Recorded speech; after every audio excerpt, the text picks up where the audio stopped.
All right. I have no idea how well you guys can hear me. I have no idea how impressive or how terrible this setup is. This is the first time I'm doing this. So what I'm going to do is I'm going to just watch the stream on my phone, and then I'm going to just go pick by pick. I'll give you analysis. I got my draft guide. I got my mock draft. I got all that stuff. So looks like right now they're in the NHL studios, and they're talking about this previewing. It's pre-gaming now.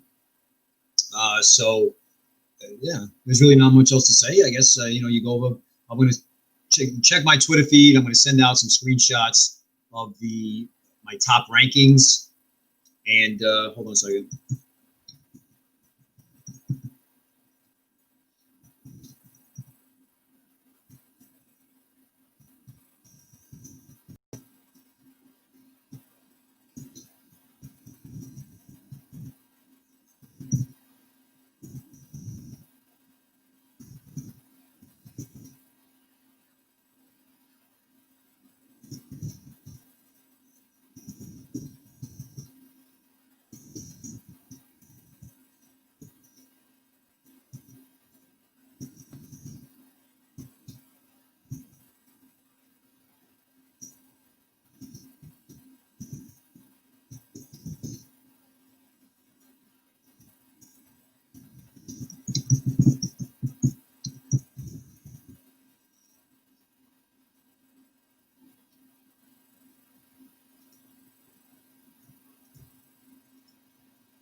All right, I guess we're starting to see some people join in. Welcome aboard. Sorry about the setup. This is the best I can do. It's where I got the best connectivity, so you get a view of my garage. And I guess my neighbors are out in the back shooting paintballs at each other, so I don't know how much longer that's going to go on. But I don't know how the quality of the stream is. Let me know, so on and so forth. Looks like NHL Network is doing the pregame. I got to go to NBCSN.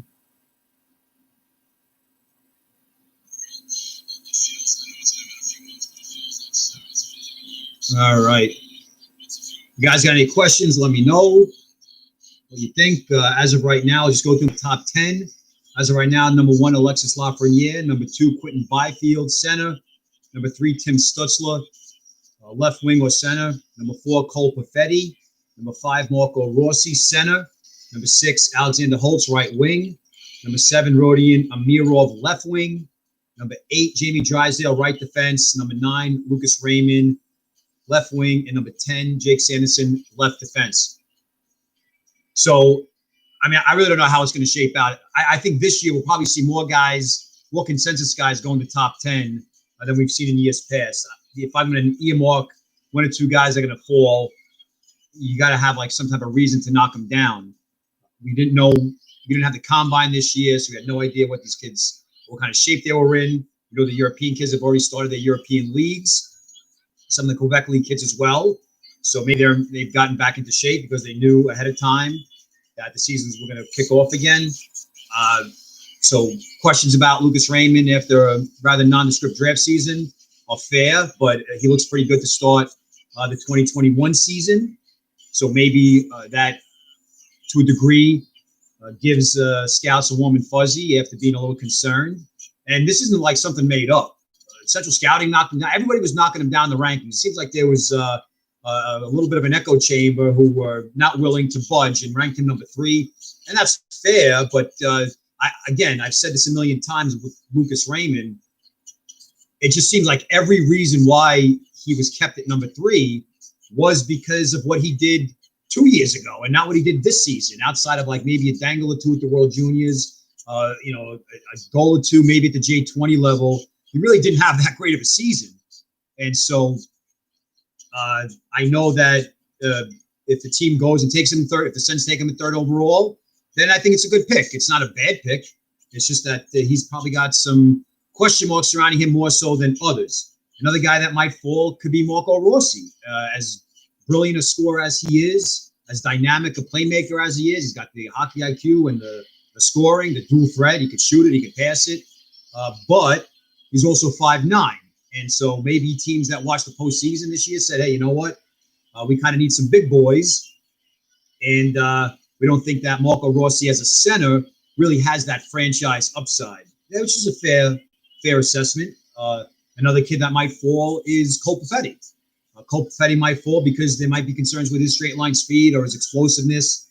I mean, I don't know, man. We had concerns about Kirby Dach, right, last year. Kirby Dach went 3rd overall. The reason why I ranked him out of my top 10 was skating reasons. And what did he end up doing? He ended up smoking it this year in his first year in the league. And by season's end, he was playing on the top line with Pat Kane and Alex DeBrincat in the playoffs and actually being an impact player. So no issues with his speed there. So any question marks about Perfetti's speed, you got to understand one thing, that these teams, they have skating gurus, Bob Underhill, whomever it may be, they'll identify any weaknesses these kids may have, and they'll put them through rigorous training programs to address it. So I think when you have really high hockey IQ like a Cole Perfetti or like a Marco Rossi, you can make up for whatever shortcomings you might have in, let's say, size or with skating. I don't see Jake Sanderson dropping out of the top 10. I don't see Jamie Drysdale dropping out of the top 10. They are the 2 best defensemen in this draft class. They have the highest upside. Central Scouting was a little bullish on Caden Gooley and Braden Schneider. I don't know. Maybe they felt that because they're big and they could skate and they could hit Western Canadian boys and kind of like the type of defenseman you want on the ice when the chips are down and you need someone to give some top scorer the business late in the game or, in a critical moment. So that's pretty fair. I understand it. But, let's go over the draft order real quick in case you guys are wondering. This is updated as of today. No major moves. I know we had a couple of trades. And by the way, how's the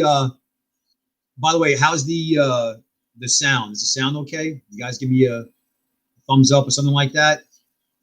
And I'm not showing the footage, by the way. BTH podcast. I'm not showing the footage. I don't think I'm allowed to. I just got a copyright strike from the freaking baby ass CHL because I put the CHL top prospects game, the full thing. Whatever. What's the big deal? I'm promoting the stupid sport for them. And they got mad and they cried and they reported me to the freaking YouTube police and they took it down. So now there's no CHL top prospects game. I understand the rules, the copyright rules, whatever. But considering the issues they're having with attendance and promoting their sport, I figured they'd want to keep the video up there and maybe just strike it, not really strike it, but make it, because I'm not doing this to monetize. I put the videos up so you guys could get a chance to watch highlight packages and not to dig around the internet to try to find them. So I said, all right, the art of pimping sounds good to me. Now they don't listen. Do it till strike you fast and getting duty on the holidays. Oh my goodness, getting duty on the holidays. I'm going to assume that's a military term or military reference. Yeah, getting duty on the holidays is terrible. Some people volunteer for it. I never volunteered for it. Well, listen, I'm glad that you guys are tuning in. If you got any questions, just ask away. You can really ask me anything. You want to talk about my garage? You want to talk about gardening? You want to talk about freaking military history? Anything. But obviously, I'm going to assume you guys tuned in to watch the draft. So it looks like they're about to go. They're about 25 minutes away. So I'm watching it on the NBCSN stream here in the States. If you're in Canada, you can watch it on Sportsnet. And right now they're saying that Alexei Lafreniere is slated to be the first Quebec League, I guess Quebec-reared, Quebec-born first-round pick since, was it Marc-Andre Fleury, who was a goalie, and I think the first skater since Vinny Lecavalier back in '98. Vinny Lecavalier actually got the Vinny Lecavalier was the Rimouski kid, and he played for that franchise. So there's some similarities. I think Lafreniere is a little bit meaner.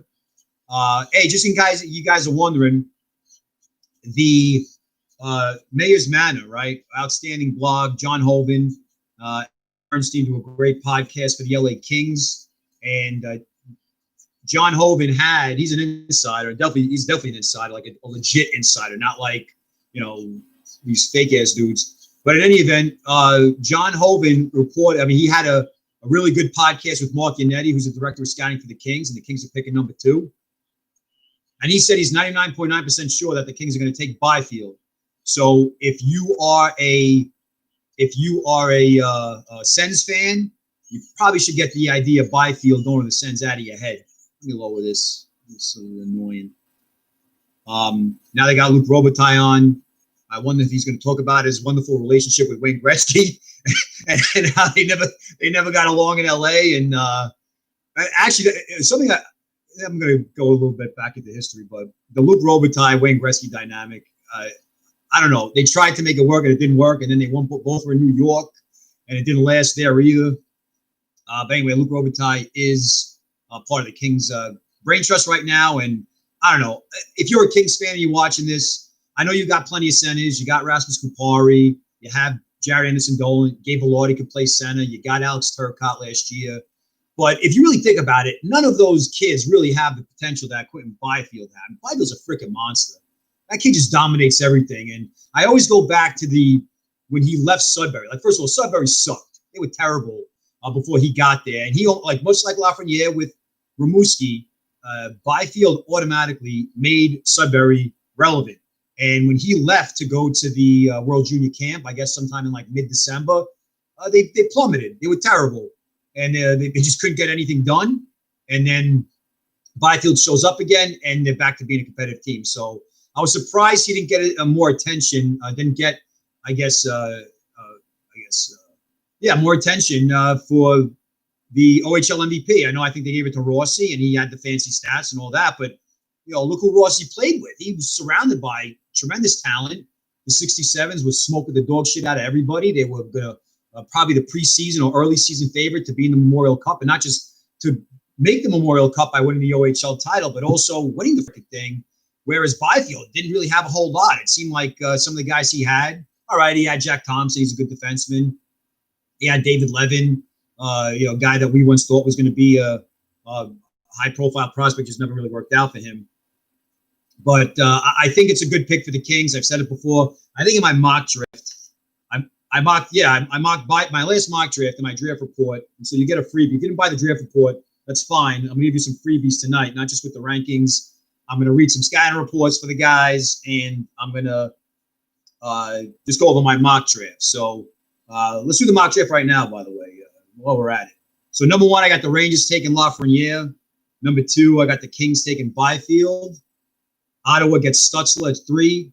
Detroit, Rossi at 4, so they do go for the center. Although Steve Eisenman, you never really know. I think he might be leaning towards the goalie there, Askarov. And then Ottawa at 5 is taking Sanderson. So I know every Sens fan seems to want Byfield and Raymond. I don't know if that's happening. I know that the Sens have this incredibly deep prospect pool, but at the same time, you want to become a tougher team to play against, and not that having high-powered offensive types will make you tougher to play against. I just think it's more balanced if you get a guy like Stutzel and Sanderson. And here's the thing about Stutzel. I'm surprised at some of the scouting reports I've read from others is that Stutzel's a finesse guy. Are you high? What are you smoking? Stutzel is not a finesse guy, man. He's freaking mean. Remember, this was a kid who wasn't all that heralded coming into this draft. I had him late in the first round. I think I had him like 30th. But he was committed to New Hampshire. He was going to go play college hockey and Hockey East with New Hampshire. You don't play college hockey and Hockey East if you're going to be soft or, stay on the outside. Those college coaches don't want players like that. I mean, obviously, he's a high-profile guy, so they want to have him. But if you watch this U20 tournament that they did over the summer, right when COVID was getting relaxed a little bit and they were allowing these kids to play, he was smashing everything. So he's got the size. He's 6'1", 185. He'll probably be closer to like 195 at his top playing weight. He's fast. He can hit. He's tough to deal with in corners. And, oh, by the way, he's got these incredible puck skills. So I don't consider Stutzel a consolation prize at all to Byfield. And I think that the debate between 2 and 3 were legitimate. Josh Reeves predicting that someone's going to trade up big. I don't know, man. We haven't seen it in a while. We have not seen it in a while. The Rangers technically, you want to say, traded up in 2017 when they got the 7th pick from Arizona. In the Tony D'Angelo, Derek Stepan, Antti Ranta deal. But that wasn't really trading up. That was just trading a legit top 6 center for a high draft pick. And so I think the last time we saw significant movement into the top 10 on draft day. I think it was like 2008. That was the year where we saw people trading up. The Islanders traded down twice. Small move, by the way, trading down to not draft Filatov, not draft Luke Shen. But if you go to a website I use, it's actually really good. It's called prosportstransactions.com. Prosportstransactions.com. They do a great job archiving all the moves made. So I don't know if Cap Friendly can go back as far as, let's say, 1987 or 1985. Kevin says, my gut says Jets get Perfetti.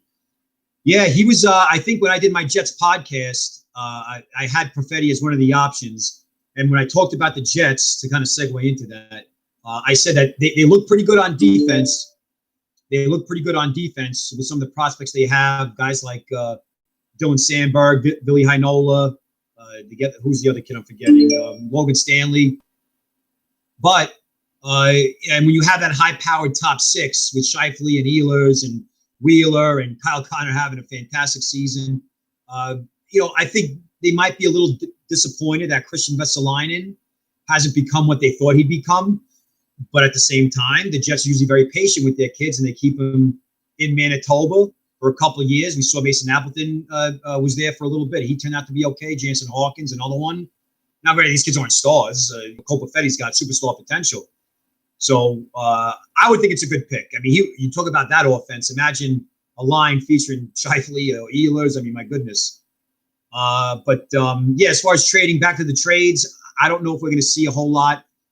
This is part of it. The part of the draft hype is talking about trades and trading up, and the GMs will go to the media and say, I've gotten calls and I'm thinking about it. But in the end, I think the scouting staff and the scouting director will tell that GM, like, dude, we just spent a whole freaking year drafting these kids, traveling, like doing whatever we can, and now you're going to say you're going to trade it? You trade the pick. I mean, that's I think the biggest reason why you don't see a lot of movement. The media, people in the media like to talk about it, and that's fine. It's their job. But I don't see anything major happening today, but I could be wrong. I mean, you never know. All right, Sal Garcia. What's up, Sal? All right, Detroit. I don't know about Detroit, man. I don't know. Like Eisenman last year, he really shocked a lot of us by taking the big defenseman over those elite centers. Now, the good news is that Seider had a fantastic season in the AHL, so no worry about any type of transition. And they got Anthony Tomisto, they got Philip Hronek, who's already there. Maybe you'll get something better out of Dennis Cholowski. But Detroit needs a franchise player. They need a franchise player. When the Red Wings were successful, whether it be under Eisenman and Fedorov or under Datsuk and Zetterberg, you need a franchise type, at least up front or down the middle. And considering that Steve Eisenman was a center and he understands the importance of the position, I think, I know it sucks if you're a Red Wings fan that they missed out on getting a guy like Byfield or Stutzel. But maybe you take a gamble on a guy like Marco Rossi. If there's a surprise, Stevie Eisenman's always full of surprises. Maybe Anton Lundell is one of the guys that we see sneak into the top 5 that we didn't expect. The thing about Anton Lundell is I don't think there's anything wrong with picking Anton Lundell anywhere in the draft outside of the first or second pick. And one thing that I've my cousin, I didn't do it on purpose. It's just the way the camera's set up. All right, I don't want you looking at my call. There you go. Get out of here. Anyway, so what was I talking about? I was talking about Eisenman and the Red Wings with the center position, and Anton Lundell. We've seen in the draft, guys. Look at the guys. All you got to do is go to any draft history, any year's history, first round, second round, and just if you go to a place like Hockey DB, it's my favorite site. I always use Hockey DB for the draft pages or Hockey Reference. They're both very good sites. You just go to the total points thing and you click on it, and it'll sort and filter, and it'll list in, I guess, descending order the highest scores from the individual draft classes. And it's not going to always be the first pick is first, the second overall pick is second, the third overall pick is third. It's never like that. You're going to get a couple of busts in there. You're going to get a couple of guys late in the first round. So I know that the initial shock of seeing an off-the-board pick being made, especially in the top 5, it's part of the theater. It's part of why we watch this stuff and why we're obsessed. If you put a gun to my head and you said, who you take if you're the Detroit Red Wings, I take Rossi. You surround him. You got plenty of talent surrounding him. Can you imagine a setup guy like Rossi and a sniper like Zadina? On paper, looks great. And the one thing about Rossi, though, you have to factor in, and Alex Merkin, who writes for us, a draft analyst, he just did a little preview for the Devils. I guess the Devils options at pick number 7. He made a good point. He said that Rossi might not be very big, but he's strong on his skates. He's got a strong lower body. So he's like 5'9", a buck 85. And you got to be careful when you take a kid who's that smart and that creative and is really low maintenance, that he finds a way to not just avoid contact, but even when he is engaged in board battles, he finds a way to sneak away and, come away with the puck. So it's not like he's scared. It's not like he's a wimp. All right, Josh Reed's prediction is Lafreniere 1, Stutzel 2. Dude, I just said that John Hovan said that Byfield's going to the Kings, 99.9% sure, but all right, you want to be different. Quinn Byfield 3, Jake Sanderson 4, Jamie Drysdale 5, Alexander Holt 6, Cole Perfetti 7, Anton Lundell 8, Marco Rossi 9, Lucas Raymond 10. You know what? That's a consensus top 10 right there, or that would be a consensus first 10 of the draft, because all those guys at somewhere or another are ranked somewhere between 1 through 10. So, Rip Z Tex, what do you think about Tim Stutzel? I already talked about him. I'll say it again. I think he's fantastic. He's got the speed. He's got the skill. He's got the anger. He's got the strength. If you watch, this is, I'm not a big fan of the World Juniors. I'm a big fan in terms of watching it and seeing how it unfolds. But I'm not a big fan of using it as a barometer to assess the upside of a potential top prospect. But at the World Juniors, remember, that Group B was the group of death. You had Canada, Russia, the Americans, the host Czechs, and Germany.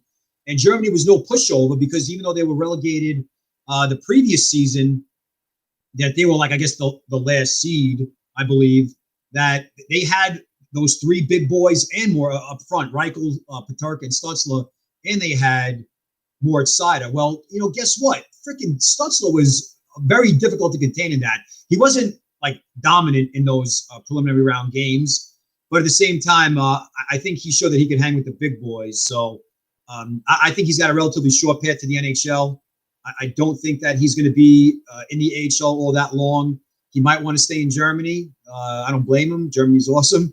But again, I think that if Ottawa decides to take the defenseman, I mean, listen, Ottawa is the wild card here, because we really don't know what they're thinking. Like, their scouts spend the whole year, right, watching these kids and traveling and doing their assessments and trying to develop some type of coherent draft board really early on in the season. And then it all winds down towards the end. I mean, this isn't news, you know that. But here's the thing. You're the Ottawa Senators. You're improving slightly. You're still one of the bottom teams in the Atlantic Division. The other teams ahead of you, they're not going to slow down anytime soon. And on top of that, you still got teams like Florida and Montreal rebuilding as well. I think Florida already established. Montreal almost like on a similar trajectory as the Senators.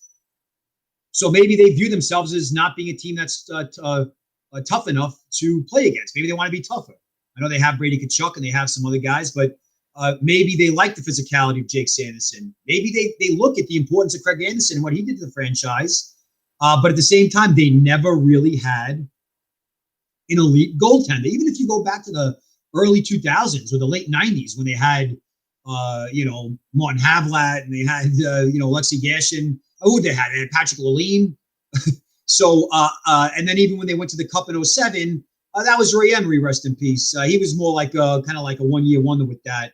So as much as I like Craig Anderson, a fantastic pro, and he had a great career, look at what the Rangers got with Lundqvist. Look at what the Canadians got with Carey Price. Look what the Kings got with Jonathan Quick. Look what the Preds got with Pekka Rinne. Look what the Lightning got with Vasilevsky. Half those guys in the first round, the other half of those guys later on. Maybe if you get, you just say, I don't care. I got 3 first-round picks. Lucas Raymond, and maybe even a Noel Gunler. And maybe Gunler will be there with the pick at 28. So as a Sens fan, yeah, you want Raymond. Yeah, you want Byfield. But if I'm trying to build a team to compete with the Tampa Bays and the Bostons of the world, maybe I'm leaning towards Jake Sanderson. Maybe I'm leaning towards Yaroslav Askarov. Maybe I'm leaning towards Tim Stutzel. Guys that could contribute on offense and also make you a tougher team to play against. So, all right. Good morning, Ludek. How are you from the Czech Republic? 1 o'clock in the morning. All right. Prague is on my short list of like must-see destinations. I got a bucket list. Pretty much add any European city there, and Prague is definitely up there. I mean, the wife and the kids, they make it almost impossible to do anything fun. No offense. They're going to be coming home soon, by the way. You'll see them pull in. They had a softball game tonight, and they're going to come probably and be like, yeah. This is what girls do. Anyway, let's see what else we got. All right. Let's see. Detroit is fine at D, and next year is going to be stacked with Demon. I agree. Evgen, you're right. Konnichiwa, Japan, 8 o'clock in the morning. Konnichiwa. All right. Very nice. And Tokyo to that list, too. Yeah, Ranger fans, get ready. All right. So we got 9 minutes until the draft. And I don't think there'll be any surprises. I think it's going to be Rangers getting Lafreniere at 1, and then Kings at Byfield at number 2. And then from that point forward, we got to see. Well, anyway, so I'll just go through my mock draft again that you can find in the draft report, but I'll give it to you for free now. So I'll start from the beginning again. Lafreniere 1 to the Rangers, Byfield at 2 to the Kings, Stutzel to Ottawa at 3, Marco Rossi to Detroit at 4, Jake Sanderson to Ottawa at 5, Jamie Drysdale to Anaheim. They like those defensemen. Anaheim at 6, so maybe they break the Devils fans' hearts a little bit. Alexander Holtz to the Devils at 7, a perfect compliment for a guy like Jack Hughes or Nico Hischier. I got Lucas Raymond going to Buffalo for a variety of reasons, not just because they could use some help on the wing, but also that they got the Frölunda connection, and with Rasmus Dahlin and Victor Olofsson, plus the Sabres always draft out of Sweden. Now, of course, they got a new brain trust running the show there with Kevin Adams and company. So we'll see. But traditionally, the Sabres usually dip into the Swedish talent pool, and I think Raymond would work out there. Number 9, I got Anton Lundell going to the Minnesota Wild. Now, remember, this mock draft was done in like June, so I'm going to have Askarov way down. Cole Perfetti to Winnipeg at 10. Seth Jarvis, I have going to Nashville at 11. Nashville needs a lot of help, man. They just Nashville. I live here in Nashville, and they're having some issues with their team. They're losing interest. They've been pretty bad. So I think a guy like Jarvis, the energy, the playmaking, the skill, really something that could. And look, they already got Phil Tomasino, and they have all those quality defensemen, and I guess they could use help in goal besides Saros. But for me, Jarvis is the pick. Florida, I got him taking the center, and Dawson Mercer. Listen, he's got the two-way play. He's got the puck skills. He's got the quickness, the inside moves, really clean play. He had a pretty bad wrist injury towards the end of the season, but he looks to be okay. And then I got Carolina taking right wing Jack Quinn. Carolina's got this incredible prospect pool. They can do whatever they want. And I think that you go for best player available. I think Quinn to Carolina 13 is that best player. And then I got Askarov going to the Oilers. All right, Oilers, listen, you got McDavid, you got Drysdale. If you go for a defenseman, you're going to go for a guy like Caden Gooley or go for a guy like Braden Schneider. Look, you drafted first defenseman with your first pick in each of the last 2 drafts, and they were top 10 picks, Bouchard and Broberg. And so those are big boys. They both can skate. And so I don't think you really need to address the defense question. On top of that, you have tons of defensemen available next year. It's probably a deeper draft from the blue line this year. You got a chance to address that goaltender. You do it. And then Toronto at 15, I got taking Dylan Holloway. But again, that's my biggest, question mark today that I have. It's not Dylan Holloway, but what the Leafs do. Is Dubas going to cave to public pressure and get bigger and get grittier? Remember last year, his draft was all 5'10", 5'11" kids, finesse guys. And yeah, Nick Robinson. These are wonderful prospects.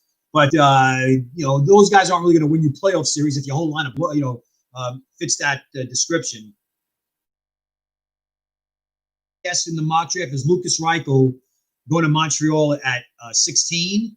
A lot of us had him somewhere in like the 20s, but I could see him slipping into that, near the top 15. And then Chicago, in their proclivity for drafting Russians, take Rodi Namirov, the winger, but also play center as well. Don't forget that at pick 17. The Devils, with the second of their 3 first-round picks, take Noel Gunler. So you address the goal scoring need with 2 right-hand shots that play right wing. Both come from Sweden. Both played in the SHL last year. You want to say that Holtz had the better stats. That's fair, but he also had a more expanded role. And U Gardens wasn't nearly as competitive a team as Lulea was, which is the team that Gunler played for. And so he was a fourth line guy, and we all talked about it. But again, I'm not really concerned about Noel Gunler's upside. You still got to be a little leery about a couple of things, but in the end, I think you got to give him a chance to not reinvent himself as a player, but also kind of like beat back the, I guess what they say, the issues that he might have had with coaches in like a past life. I mean, it's a long time ago, so hopefully it's water under the bridge. I got Calgary taking Braden Schneider at right defense at 19. It just makes a lot of sense. You know, they some of the guys on defense, they're getting old, so maybe it's time. I know they have Valimaki. The thing about Valimaki, though, the 17 first-round pick, is he's had some injury issues, and I think he's been jumped on the depth chart by guys like Oliver Shillington and the other guy, Rasmus Anderson, who's very good. So maybe getting a guy like Schneider. You got to figure the Flames, since they draft a lot out of the WHL, big Western Canadian kid who can skate and hit. I think the Islanders, if anyone's going to trade up or try to trade up, maybe the Islanders could package someone and try to get a guy like Gouli or Schneider, because that's just a typical Lou Lamoriello, Barry Trotz type of defenseman that they want to have in their system. The Devils, with their last pick of the first round at 20, take Caden Gouli. So not the sexiest pick. Maybe you go for William Wallander if you want to have that offensive capability. There could be some other kids, maybe Emil Andre, if you think the size isn't that much of a factor. Maybe Ryan O'Rourke, if you think that he gives you that two-way game, that steady play. But I'm still pretty high on Ty Smith. So I still think that you have a really good future power play quarterback. The only reason why I understand why Devils fans would be a little upset if they took Caden Gouli was that last year's draft, you took a whole bunch of physical stay-at-home type defensemen. Not that Gouli is really a stay-at-home type. It's just that eventually when the points don't come, and they probably won't come, he's going to develop into that limited offense but very good on defense type. This is what happens with these guys. If I guess the option, if you're not going to take a defenseman like a Gouli, then you take a defenseman like Wallander, who could skate, is almost as physical, and has the playmaking ability to run the power play. Whereas Gouli's more like a D-to-D pass, breakout pass, not a whole lot of creativity. So the Jackets, though, take William Wallander at 21. They're all comparisons to Zach Werenski. I see it, although Wallander is a little bit meaner. He's got that abrasiveness. And the Rangers at 22 take a guy I've been talking about for weeks, Marat Kusnedinov. Some people are low on him. I've already said a zillion times why I love the kid. Love the kid's speed, his tenacity. He's always aggressive on the forecheck, on or off the puck. You got a center iceman that could make the most out of his shifts, no matter how many minutes he plays. There's no tiny heart syndrome, no crying or feeling sorry for yourself. When he shows up, he shows up. Excuse me. Philly at 23 takes Maverick Bourque. He's a kid that put up some pretty impressive numbers in the Quebec League and played for Shawinigan. Was one of the top scorers, I guess, draft eligibles wise. And, maybe being mentored to a guy like Claude Giroux would make a little sense there. But not that they really need any particular player or position. The Flyers seem pretty set all up and down that organization. But, you go for like a huge home run uppercut swing. I think Bourque is that pick. Washington. Now, Washington fans, if you're a Caps fan and you're on this, I apologize for not doing your draft preview. It was the last one. I got too caught up with everything. So I'll dedicate an extra hour to you guys when I do your draft wrap-up. And I'll even throw in some more analysis, of course, about the season and my opinions on the cap and the farm system. But in any event, I have the Caps taking Conazari at center. It's just the Caps need to kind of like start reinventing themselves. They're one of the oldest teams in the league. They have this fantastic defense, young defense. Well, not fantastic, but with Alexiev and Siegenthaler and with Fehervary. That's your building block. I think you're pretty set on defense. These guys are big, they're physical, they can take care of all those problems in the half-court game, but you need that offense, you need that explosiveness. And when I saw the Caps at the prospect tournament in Nashville last September, they didn't seem to have a whole lot of explosiveness outside of Connor McMichael. And Connor McMichael was their first-round pick last year. Is McMichael a center? Is he a wing? I think he could be both because of the way he shoots the puck.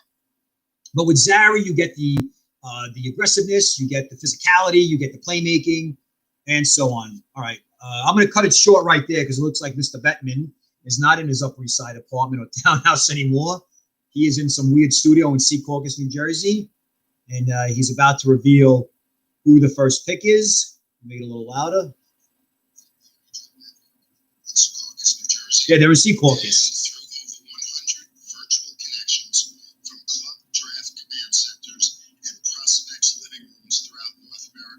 Prospect living rooms. I like that. Yeah, boo Bettman, boo.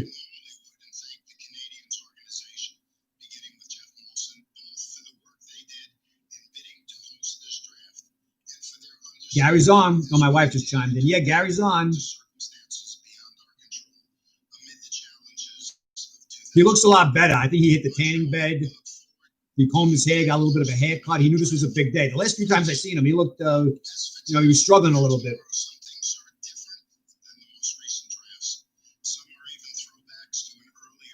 Well, now he's waxing poetic about the history of the NHL. All right.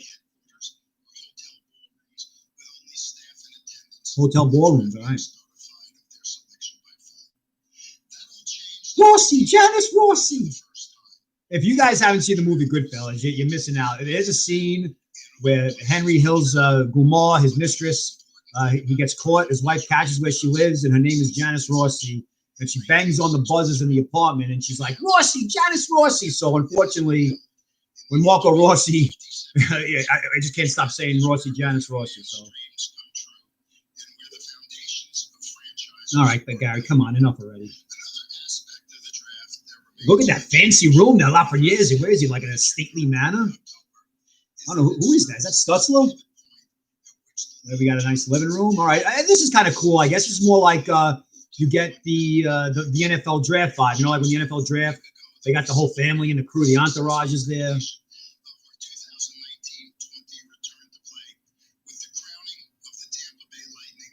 All right. Still waiting on it. I'm going to finish up the mock draft real quick. Brendan Brisson to Colorado, the center from Chicago at 25. Ryan O'Rourke, the defenseman from Sault Ste. Marie to St. Louis at 26. Justin Sordiff, the left wing out of Vancouver, the WHL, goes to Anaheim. And then J.J. Peterka goes to Ottawa at pick 28. And then, let's see, Vegas takes Jacob Perreault, the right wing out of Sarnia. Dallas takes Thomas Bordelot, the center out of the NTDP. I think he's from Texas, actually. And then Jan Mysak goes to San Jose at pick 31. My wife's texting me. Why are you texting me? Why are you texting me? I told you not to text me during this thing. All right, here we go. The New York Rangers select from... Oh, they got their masks on. Very cute. So they have their masks on, but the other guy doesn't.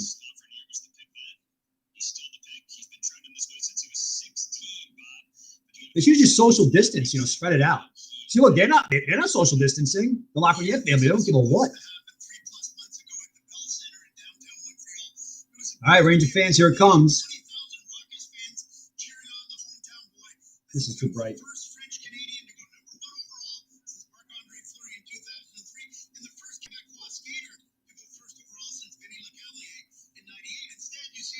Sorry about this. But.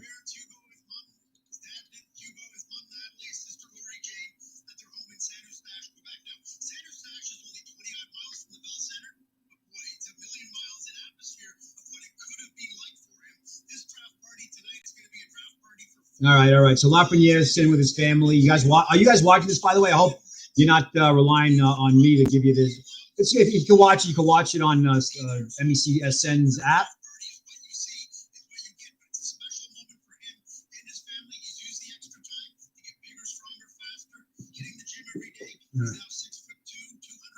You hear that?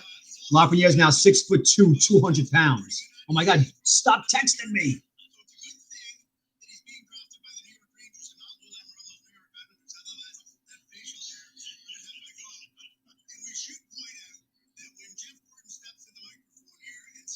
All right, so Bob McKenzie's now is talking. They're saying that the Rangers are on the clock for 3 minutes and 15 seconds. Remember what I said? If they don't make this pick, you see that basketball hoop back there? I'm going to just take about 100 jump shots. I'm just going to walk away. So you're not going to get anything from me. Oh, Ludek, you're saying Prague is not that good. If you want to go to ice hockey, you need to go to Brno to see some good atmosphere and fans. All right, so I take it you're not a big fan of Prague. All right, so they're just talking right now. You know, they say they're on the clock, and you're looking at living rooms and drapes and freaking coffee tables. So anyway, so that was the mock draft. I definitely see this pick being Alexei Lafreniere for the Rangers. I mean, I've talked about it on like 8 million podcasts and radio spots the last couple of weeks. Yeah, exactly. Evkin says, why is it now 5 minutes? Like first they went, this is what they do. This is what the league does. What's that say in the bottom of the thing? Equality, hockey culture. All right. This is what they do. They always drag this out. It's theater. They got suits in a room that make this out to be just frickin' say the goddamn pick already. I mean, Jesus. Anyway, so if you want my opinion, I don't think Lafreniere is going to be a 70 or 80 point player when he makes his debut in the NHL or after his first season's complete. I think there'll be definitely an adjustment period. I don't see him as the kind of kid who's going to live in Manhattan. I think the Rangers are going to definitely advise that he lives away from the city, maybe somewhere in like Westchester County or near the practice facility or Connecticut or wherever. I mean, you know, usually the guys that live in Manhattan are the veteran type. So like Henrik Lundqvist lived in Manhattan, but you don't want a young kid, 18, 19 years old in Manhattan. You just definitely don't. Not just because of the way that, the decaying state of the city right now, but just the fact that there's just way too many distractions. So he'll probably like live with one of the veterans in their home. He'll probably live in like the guest house or something like that. But as far as his production and his way he'll slot, maybe a second line left wing. Again, remember, he's playing the wing. Panarin's a wing. Kako's wing.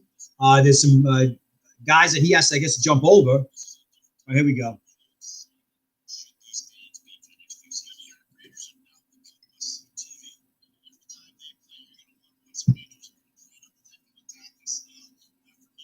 All right, PS saying that the Rangers are going to have an up-tempo attacking style. That's kind of David Quinn's MO.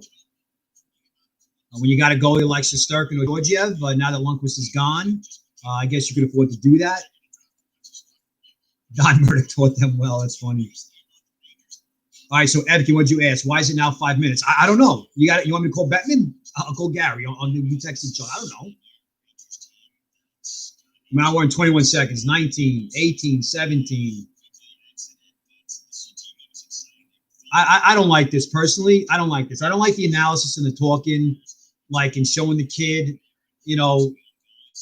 but this is day one. Day two is a lot better because it's just picked. They don't really do all that much analysis because they don't know the kids from a hole in the wall. Gary takes the mask off. Here we go.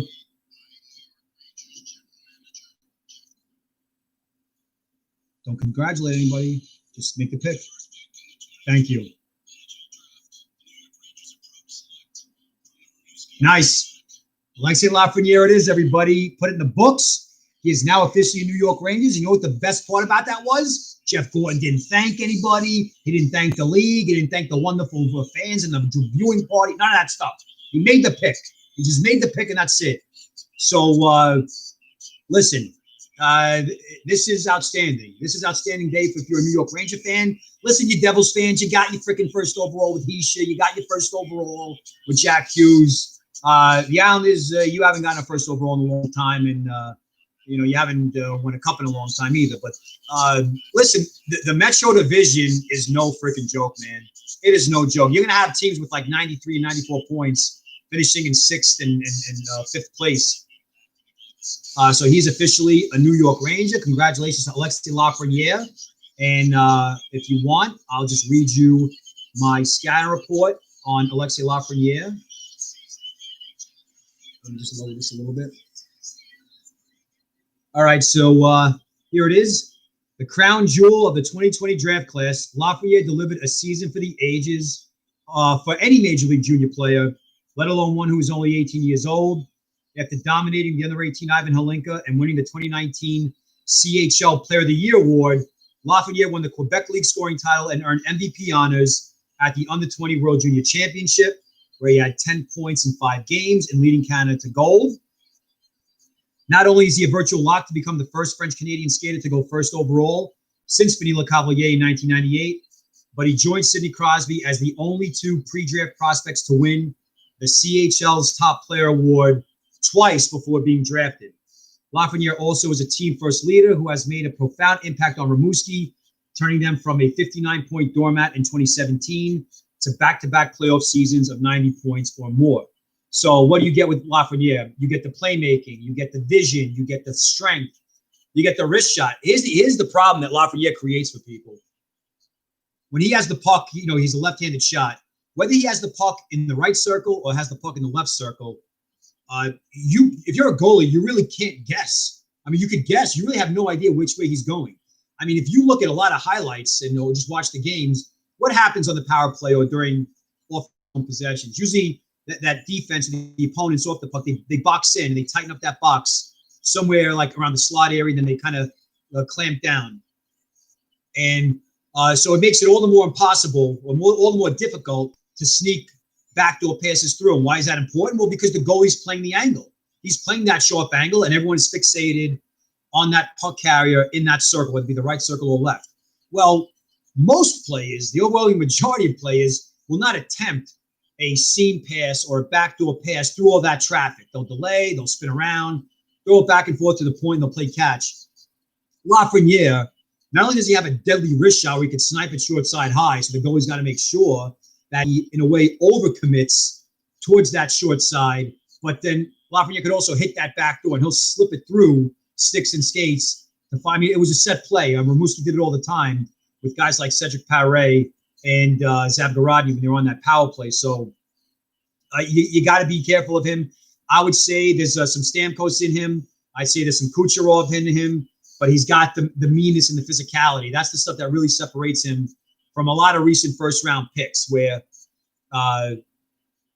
he's able to just exact his physical will on opponents, and defensemen have to shoulder check at least 2 or 3 times when he's bearing down on you. Some people have complained about his defensive play, and I've already said this. Who cares about defensive play if you're going to score 80 to 90 points a season? Who cares? Like, get defensive defensemen to play with him. Get defensive-minded forwards to play with him. He's not a cherry picker, but he's always thinking offense first. So I don't really see it as a problem. All right, so the Kings are about 1 minute and 44 seconds away. I like Mr. Byfield's tufts. Very nice. Tim Stutzel, too, looking good. The Kings can't go wrong with either kid. But, again, like I said, as many centers as the Kings have, Byfield automatically becomes your best center prospect and potentially your third-line center. The Kings have still some key players locked up long-term. And so there's no reason to think he's going to be asked to step in and be the franchise and carry them. I think he's going to be eased into the process. And he does have two-way abilities, by the way. Byfield has killed penalties. He's a pretty solid checker. And if you watched any of his play with Team Canada at the Ivan Holinka, he was very physical on the forecheck and just overall a very smart player off the puck. So you got a guy like Anze Kopitar as a mentor. You really can't mess that up. So I think that the Kings are right in this decision. I don't care about the prospects that you have. I don't care about what your center depth looks like, where you have Kopitar on the contract or whatever. He's the pick that you got to make. All right, 30 seconds.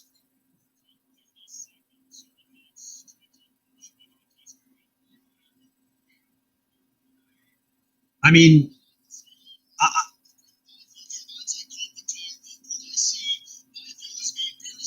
so now Craig Button is saying that Byfield is similar to Kopitar, and he'll have Kopitar as a mentor. So, all right, pick is in. Back to Gary. Take the mask off Gary. Here we go. Mask is off.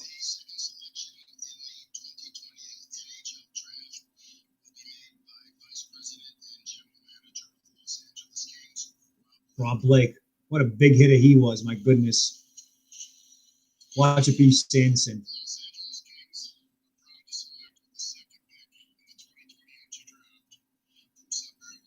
Quinn Byfield it is to the LA Kings, everybody. All right, excellent pick. I mean, he's big. I definitely see the comparisons to Malkin. Really a fantastic moment for the Kings franchise. I know they got Alex Turcotte last year. I know they got Rasmus Kupari. I know they got Gabe Velarde. They got Jared Anderson Dolan. I get it. But this kid automatically is the best prospect that they have.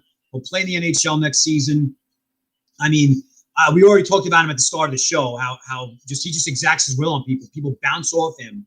Now, there might be concern that he's just a big guy taking advantage of a smaller league, or I guess a junior league, and when you're 6'5", kind of like Eric Lindros. That was the one knock on Lindros back in the day, was that, well, he's so big that he's just dominating these 16 and 17 and 18-year-olds. It's not going to be the same when he gets to the NHL, and it was actually the exact opposite, where Lindros, no one could solve him. Well, Scott Stevens kind of did, albeit illegally. But the point stands that Byfield, as big as he is, he knows how to move. I don't have any issues with his skating. He's not, I guess, as demonstrative. He's kind of like a cat, where you have no idea what they're thinking or what their mood is. But at the same time, he just lets his play talk do all the talking. I mean, fantastic hands. Why are they showing Kopitar highlights? Show Byfield highlight. Why are you showing Kopitar highlights? Show Byfield highlights. If you guys want Byfield highlights, oh, I see what they're doing. All right, they're doing like the comparison. All right, that makes sense. All right, very happy for the kid. A great kid, really great kid, great family. I mean, he was the #1 pick in the OHL priority draft a couple years back, so he's not like some kid that came out of nowhere. He's been kind of groomed for this moment, and I think the Kings are looking at a kid that's going to step in right away. But remember, with the World Juniors last year, he was a little bit of a fish out of water. So we have to temper our expectations with this from a point production standpoint. He's not going to come right in and just set the world on fire. They're going to be patient with him. The Kings are, were once a proud winning organization, and they're trying to get back to that. So, I mean, with all the picks and prospects that they've accumulated the last couple of years, you're building around a guy like Byfield. It's just a matter of time before they're back to being on top. So, the one thing I'm curious to see, though, is I'm curious to see how much bigger he gets. I want to see like what's going to be his playing weight when he's, let's say, 23 years old. Because right now, he's 6'5", 225. What is he going to be like? Is he going to be 6'5" and a half, 235, 240? I mean, he's kind of scary to think about that. Remember that he's an August birthday, so he just turned 18, and he probably stopped growing just about a month or two ago. So let's go over to the scouting report. Last year, CHL Rookie of the Year and first overall pick in the 2018 OHL priority selection. Byfield in his draft year lived up to the hype and then some, tying for 5th in the OHL in points per game at 1.82, and leading Sudbury to what would have been a second consecutive playoff season. In August, he was a key figure for Team Canada at the Ivan Holinka, where he tied for 5th in scoring and 5th in points, 5th in scoring with 5 points in 5 games, despite being the youngest skater on the roster. Byfield will later be chosen to represent Canada at the Under-20 World Junior Championship. And although he didn't play enough to make an impression on what became a gold medal winning team, the experience should set him up for a top-line role for next year's tournament if the Kings release him, if his NHL club decides to let him participate. And again, it's really the playmaking and the vision. We all talk about the strength, but it's really the playmaking and the vision. It's outstanding, incredibly high hockey IQ. He's more of a quiet, reserved young man, but at the same time, he's just an assassin with the puck, and that's really all you care about if you're the Kings. So we got about 2 minutes and 20 seconds until the sends on the clock. This is when things are going to start getting interesting. So hey, hats off to John Hoven, the mayor at Mayor's Manor, the Kings insider, because he called it. When you put your reputation on the line like that, but knowing a guy like John, at least following his work as often as I have the last couple of years, he doesn't mess around with this stuff. If he has the information, it's concrete, rock solid. So,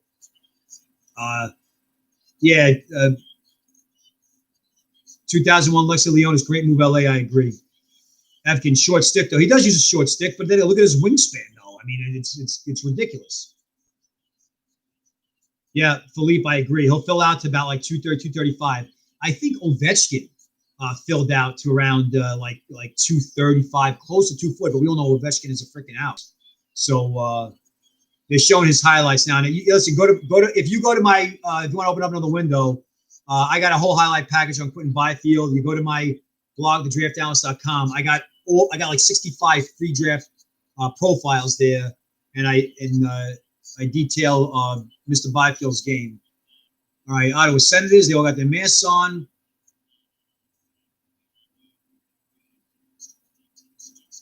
All right, so NBC believes that Stutzel is the pick here. Let's see what Pierre has to say. Can you guys hear the NBC voice at least in the feed?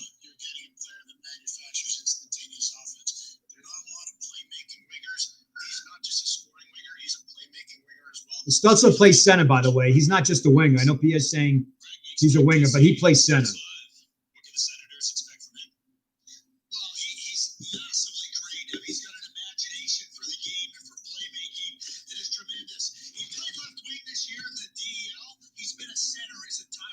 Craig Button, thank you.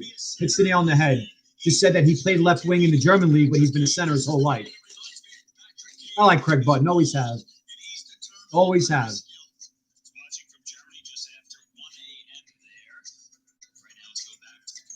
All right, pick us in. Let's see, Ottawa, what you got? To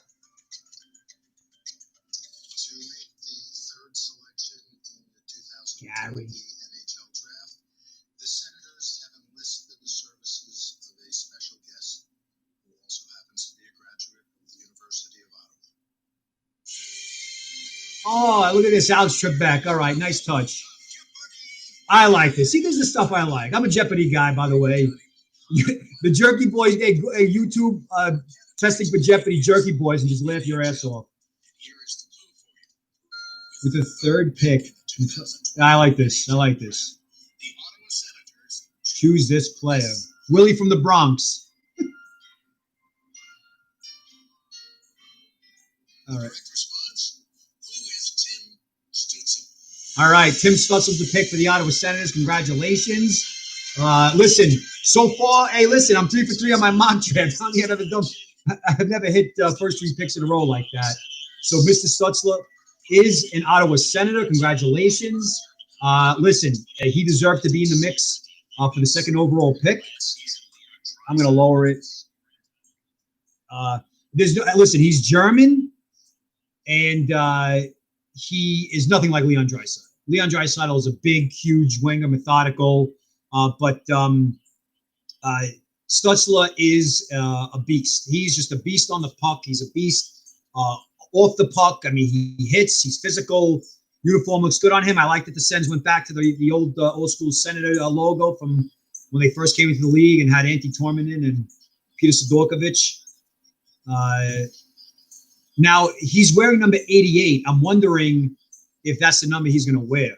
I don't know. I didn't see what numbers Lafreniere and Barthel wore in their jerseys. Listen, the German Elite League is no joke. It's not on par with the SHL or the Finnish Elite League.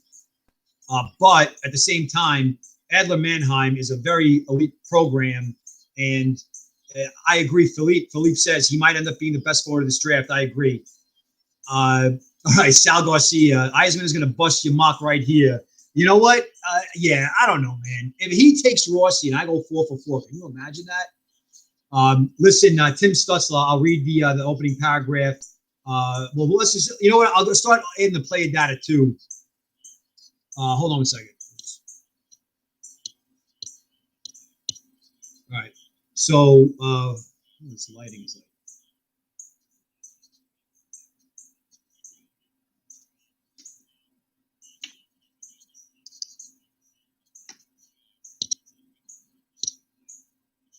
I think that's better. Is that lighting better? Did I know that matters? All right.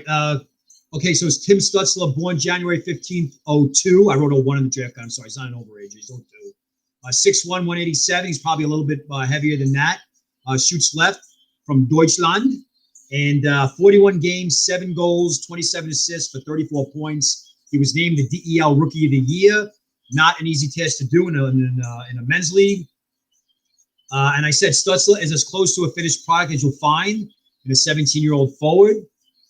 He plays both center and wing, although with Mannheim, he's utilized exclusively on the flank. His quickness on or off the puck is evident from the second he hits the ice, and his reputation as a high-volume scorer doesn't limit his abilities to forecheck with tenacity or finish his checks hard. Stutzel stays in motion and tracks and predicts puck travel far more consistently than the average first-year draft eligible, and that this acute sense allows Stutzel to apply a tremendous amount of physical pressure on opposing defensemen who, even at their advanced age, still commit critical turnovers in the face of his relentless hounding. I saw some criticism of his shot. I mean, I don't see it. The guy scored with his wrist shot with regularity at the U20 tournament level. Operates a quick stick. He's a puck handler. He's just a dynamic forward. I mean, it's the best way to say it. So if you're an Ottawa Senators fan, you're looking at that prospect pool. You're looking at the likes of maybe Josh Norris, or looking at the likes of Logan Brown, or looking at the likes of Formenton. None of these guys, as elite as a prospect pool as the Senators have, none of their guys. Hey, all right, so Chris Vegas, the reflection is not good. Is it better now? You want me to make it better? I don't get it. Yeah, Atkins says Tim is a pass first guy anyway. Yeah, sometimes I could see that. Maybe overpasses a little bit too much.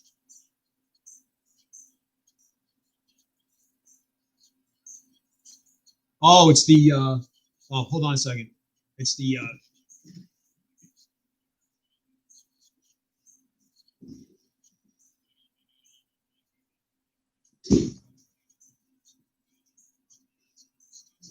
right. I didn't realize it was the garage lights. All right, so 1 minute and 57 seconds until the pick is in for Detroit. Cross your fingers. We really have no idea what he's doing, but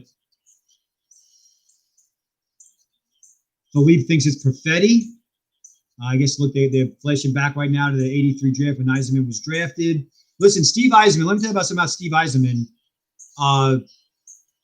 Eisenman, really, his reputation outside of being a fantastic offensive player, and he won the Pearson in 1988, as the players voted him as the best player in the league. And this is with Pete Gretzky and Pete Mario. Wait, what's it saying?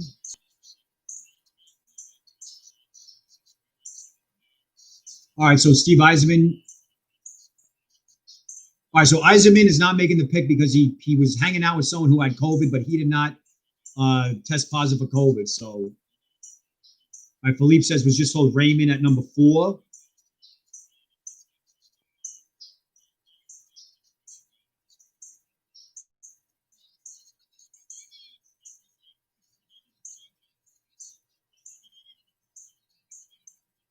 Yeah.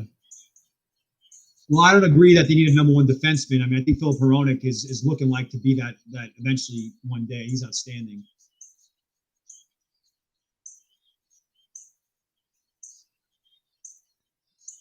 Philippe, who told you that Raymond's going 4? Is that from the blogosphere? Is that on social media? Chris Baker asked, do you think the Jets will be able to build up their decor this offseason?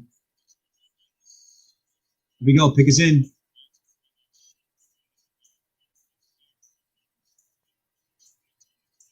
I mean, listen, guys, it could really be anybody. It could be Rossi, it could be Holtz, it could be Drysdale.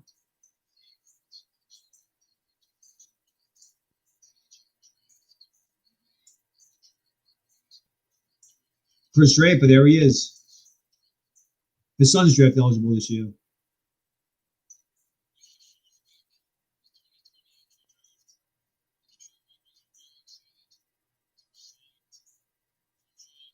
Lucas Raymond. All right, so Lucas Raymond, you nailed it, Philippe. All right, like I said, good pick for the Red Wings. I think that it's a little bit of a gamble what they passed over, because they have some interesting prospects on the wing. So I had Lucas Raymond ranked at number, 9. So he goes 4, not that big of a difference. And born March 28th, 02, 5'11", 175, right shot from Sweden. In 33 games this year with Frölunda, he had 4 goals, 6 assists for 10 points. Definitely was relegated to the 4th line, so didn't see a whole lot of ice time. And when he did play, it was more like in a, he didn't get like the primary zone starts. I don't know what's going on with the feed, but so here's my scan report. I guess the initial one is a slightly hunched skater with excellent straight line speed and quick first step to generate a powerful stride. Raymond's ability to accelerate past opponents in the neutral zone results in multiple odd man rushes per game. Raymond has tremendous upper body strength for his size, key for his size. So remember, I'm looking at it within the context of playing against kids his age. When people say he needs to bulk up and get stronger, when the kid was freaking 17 playing against men in the Swedish league, and even though it's not as physical as some other leagues, it's difficult to outmuscle guys that much bigger than you. So, but when he played at the U18 level as a 16-year-old, as a 17-year-old, I never saw any issue with him in terms of upper body strength and being able to shield the puck and things along those lines. Raymond has tremendous upper body strength for his size, and it's quite common for him to power through hits or shoves from bigger defenders. Once he's free, Raymond keeps his head up and maintains control of the puck, surveying the offensive zone of the ice for the best option to score. If he's tightly checked, Raymond can drop a rapid directional change, especially in the middle of the ice near the prime scoring areas. Making matters worse for opponents is his shot. Much like Alexander Holtz, Raymond can sling a bullet of a wrist shot that is labeled for either the top corner or the lower half. He seems partial to the wrister, but his crisp tic-tac-toe passing abilities generate give-and-go scenarios, with the end result being a hammer blow off the pass. So you're pretty much getting the complete package from an offensive standpoint. Do I see him developing as a two-way type? Not necessarily, because he's a hunter type. He's always looking to make plays, kind of like Lafreniere, where always looking to go up ice. So even though he does compete in puck battles and will get busy with it, that he does in fact, fight. Does in fact always look to go on offense and look to break the other way. So listen, he had a fantastic start. A good question to ask is, did his rejuvenation, did the strong postseason and the good start for London to start this season, albeit like 4 or 5 games, did that play a role in the Red Wings taking this pick? I mean, personally, I think this is a little bit off the board, not just my board, but most boards, because Central Scouting dropped him down a little bit. And, but again, whether you rank him 7 or 8 or 9 or 4, I don't think it really matters in the end. I think that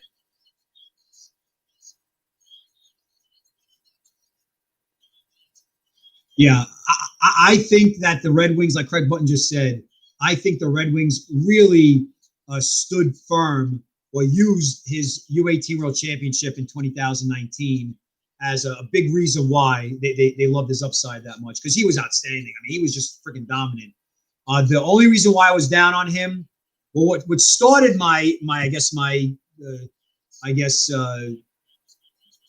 kickstarted my decision to rank him lower than most, was that he was kind of like blah at the World Junior Summer Showcase. And I was there and I watched like his 2 games and I'm like, eh. So you could say maybe I was a little bit unfair, but again, now, all right. So good pick for the Red Wings. I don't think that he necessarily fills a need because they already have a couple of high profile wingers in their system. But you can't really argue this pick at all. When it comes to Steve Eisenman and them, you really can't tell which way they're going to go. I just think that, here's the thing.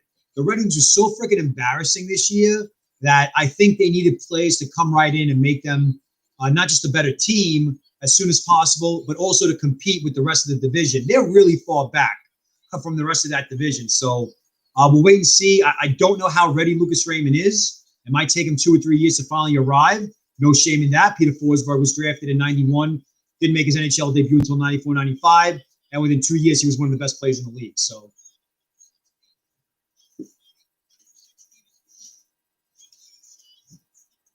all right. So guys remaining on the board right now, we got, hold on, I got my rankings.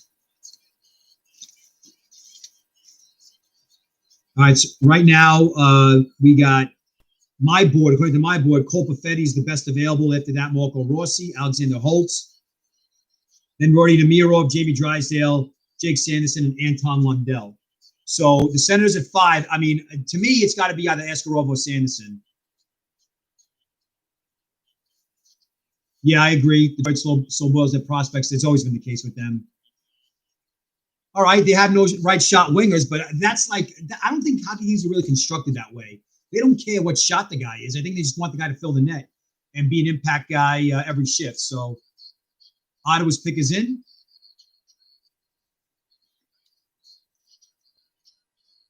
Dorian's going to make the pick. Here we go. There's always one.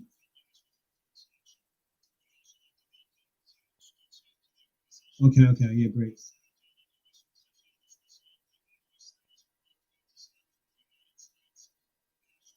Called it. Jake Sanderson at 5. Called it. So Stutzel and Sanderson are your picks for the Ottawa Senators. There's your 3 and 5.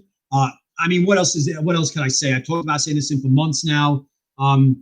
So right now I'm 4 out of 5 on my mock draft. Not bad. I think it's the best I've done in the 5 or 6 years I've been doing this. So Sanderson at 5. I mean, this kid is just a house. He's a house. And listen, if you see any scouting report that says he's got limited offensive upside or limited or he's raw, just freaking delete it. Block the page. Report it. It's cancer. It's China. Just get rid of it. It's false. Fake news. Because it's not true. If you watch Jake Sanderson play, there's one thing you have to consider is that his first half of the season was played against college teams, and not just like, regular Division II or Division III colleges. He was playing against BU and freaking North Dakota, Minnesota, Wisconsin power programs. So that's why you didn't see a whole lot of scoring from him. But against the USHL and the international community, he was averaging about a point a game. If you doubt Jake Sanderson's offensive potential, go ahead and ask Team Sweden, and go ahead and ask Askarov, and go ahead and ask the Czechs from the U18 Five Nations that was in February, where he led the tournament in scoring. You don't lead a tournament, a best-on-best elite tournament, in scoring as a defenseman, and he didn't lead just defensemen. He led everybody in scoring. So the idea that he's got limited potential, where do people come up with this stuff? It's like they marry themselves to this idea that the kid can't put up points. But again, a top American-born defenseman for the 2020 draft, deservedly so. He was outstanding. His dad was Jeff Sanderson, who was a goal-scoring winger for the Hartford Whalers. Later on, went to the Vancouver Canucks. But I think Jeff was more like his better years were with the Hartford Whalers. He was a 40-goal scorer. But in any event, Jake's an American kid from Whitefish, Montana, born 8 July 02, 6'2", 190. And in 47 games, he had 29 points, 7 goals, 22 assists. So if you follow the NTDP, you know that those defensemen rarely put up big points unless you're like an Adam Fox type or a Quinn Hughes type, where you always, or Cam York, where it's just offense.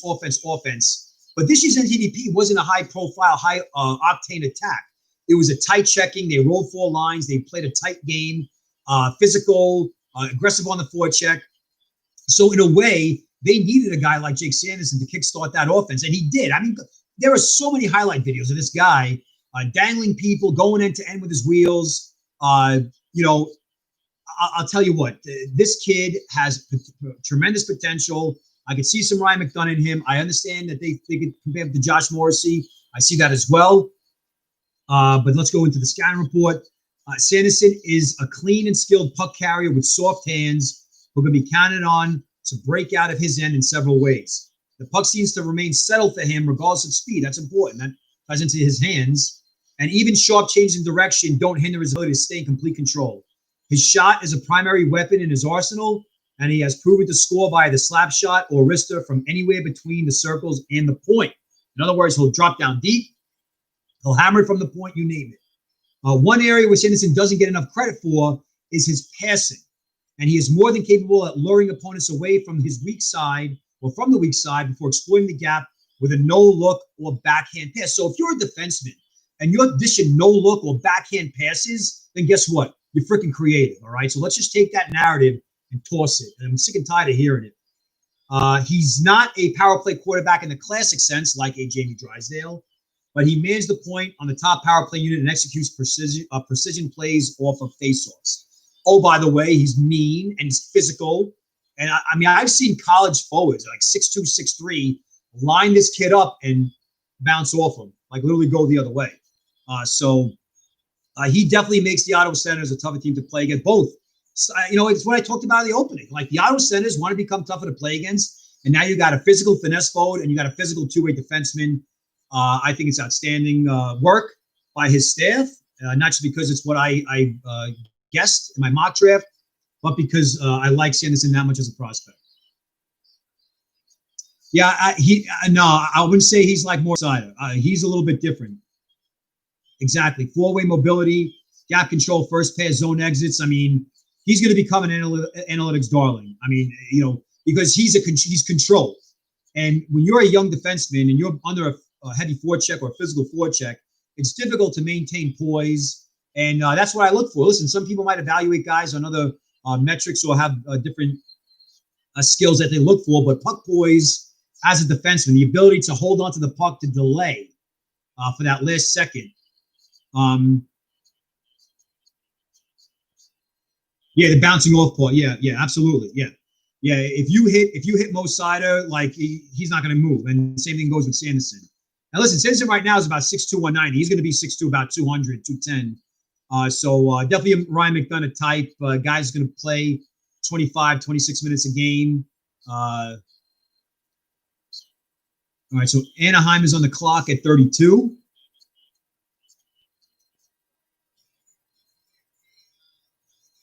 Halam Madrid said, surprised that pick wasn't Perfetti. Maybe the skating, maybe the wings. You're surprised that the Sens didn't take Perfetti. Well, they already took Stutzel, and he could play wing, so.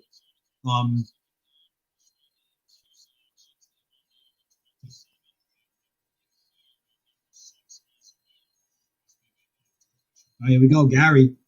Oh, he's not doing the mass takeoff thing anymore.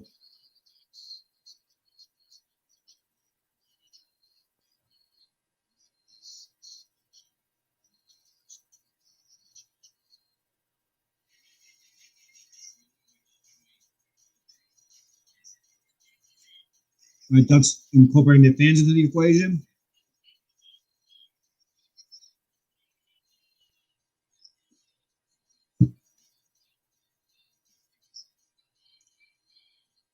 That's a nice touch. You get the fans involved.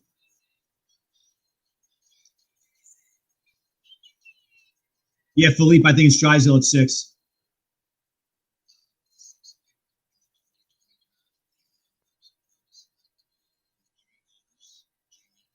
Dude, I'm 5 out of 6. Twizzlers. I love Twizzlers, by the way. I've been cutting out carbs like crazy the last couple of weeks, but I've been on a Twizzlers binge again. All right, so Jamie Drysdale, fantastic prospect. I did rank him ahead of Jake Sanderson, and the reason why was just the explosiveness and the creativity of the higher order. So it's not like Sanderson isn't creative. It's just that Jamie Drysdale is just explosive. I mean, he just shot out of a cannon.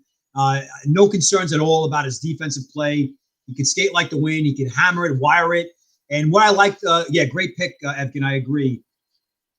I agree that this is a tremendous pick for Anaheim. Listen, Anaheim has a great track record of drafting and developing quality NHL defensemen, whether it be Hampus Lindholm or Cam Fowler.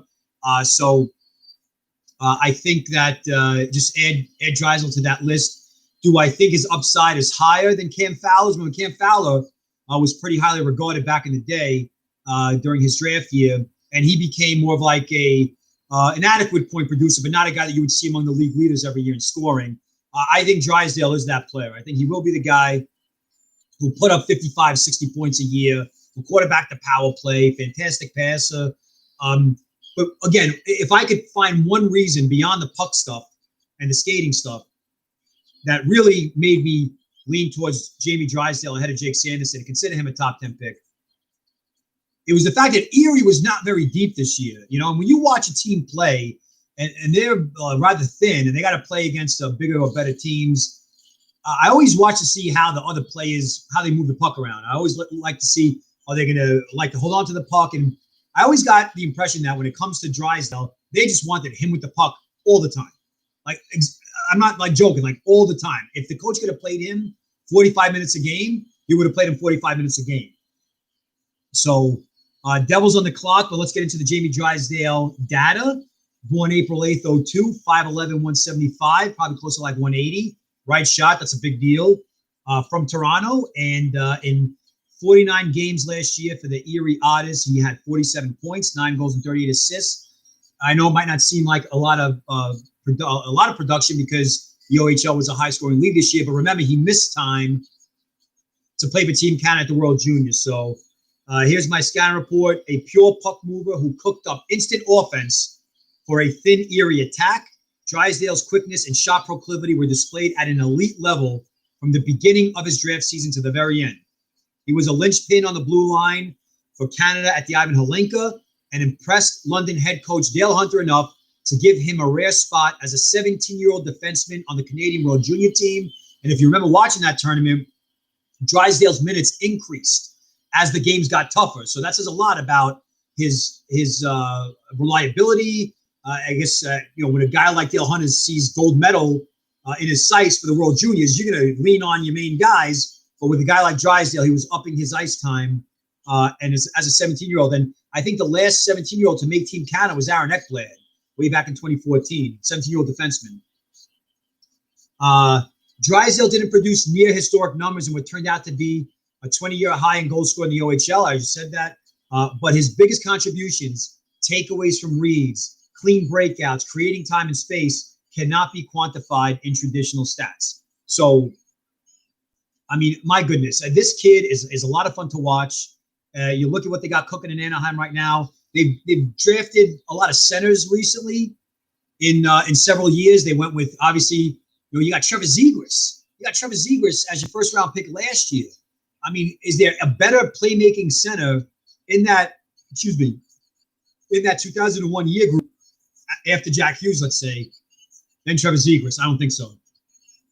So now you're looking at a power play potentially with a sniper with a power play quarterback like Jamie Drysdale and a playmaker extraordinaire like Trevor Zegras.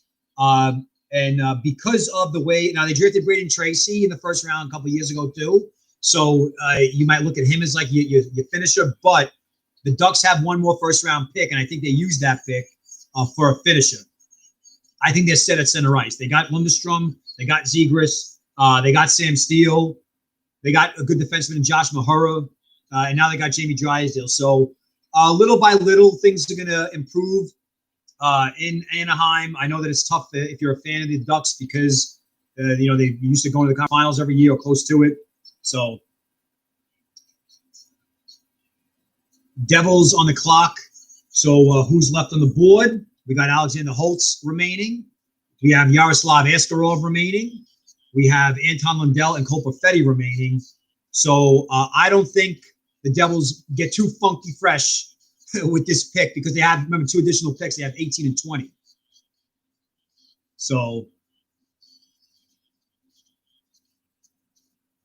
this is officially Tom Fitzgerald's first pick as the, I guess, official GM. They took off the interim tag, and the Devils also have Lindy Ruff, the veteran, as their head coach. So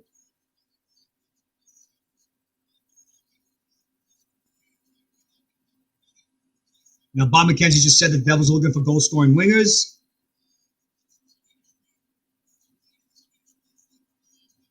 So it's going to be probably one of Holtz or Perfetti. But again, Askarov, I mean,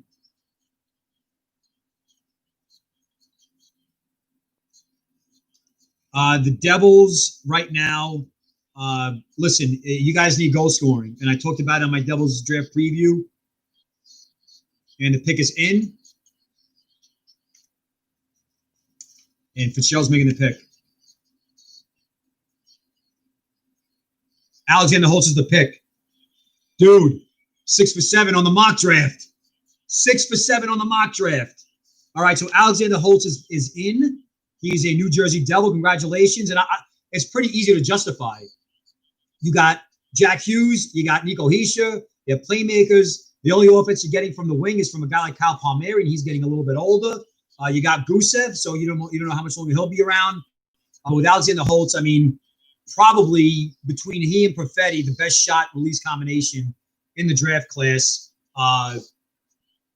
Born January 23rd, 2002. 6 foot 192, so he's a little heavy, but not heavy in a slow kind of way. No issues with his speed, guys. No issues with his speed. Got a powerful stride. He can motor up the ice. This kid is a constant breakaway threat.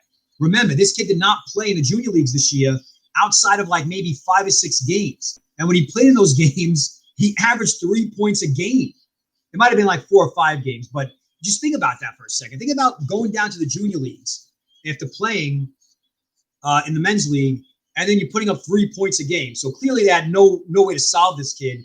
And also his production in the SHL, 9 goals, 7 assists for 16 points in 35 games.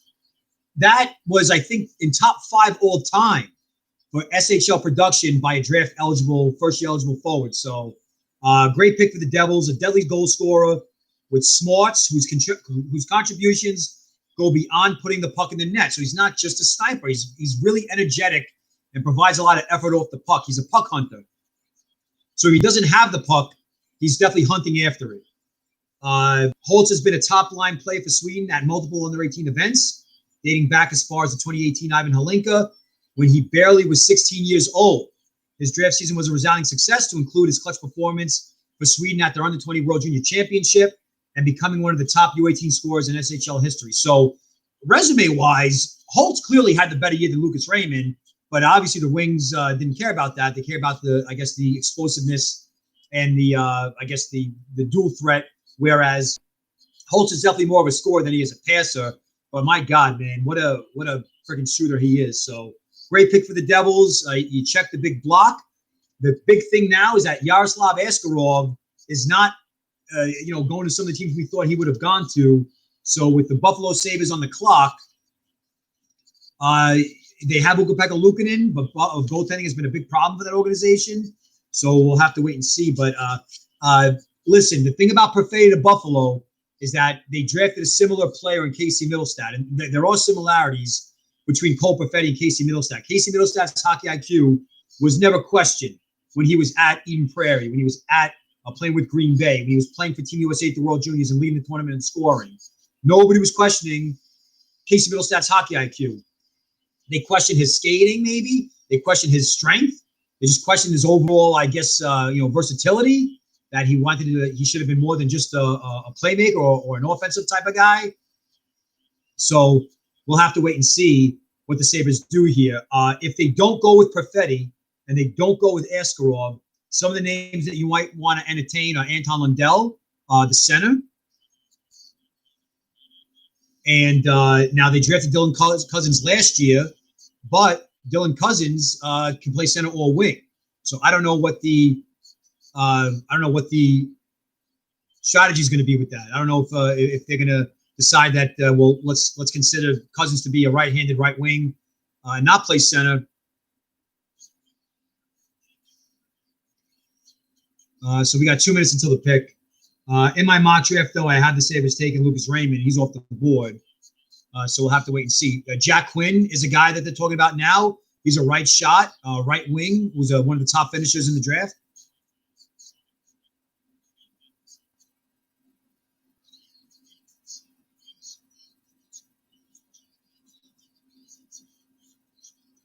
And Craig Bunt's talking about Dylan Cousins right now.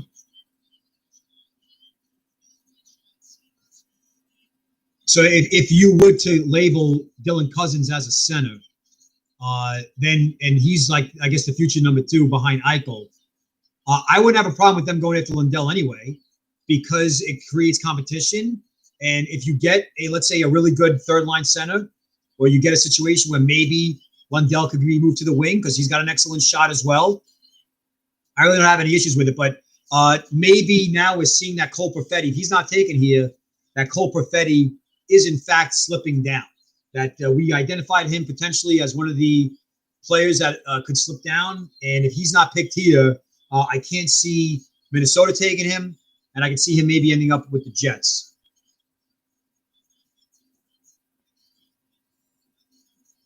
Yeah, the Sabres got this playoff drought. I mean, if you look at their prospect pool, it's not all that deep. My top 5 prospects for them: Dylan Cousins, the goalie Luukkonen, Ryan Johnson, kind of like a poor man's Jake Sanderson, who plays for Minnesota in the Big Ten. You got a puck rusher in Jacob Bryson, who's pretty good, but he's undersized. And they got the heavy hit of Matthias Samus, another defenseman. So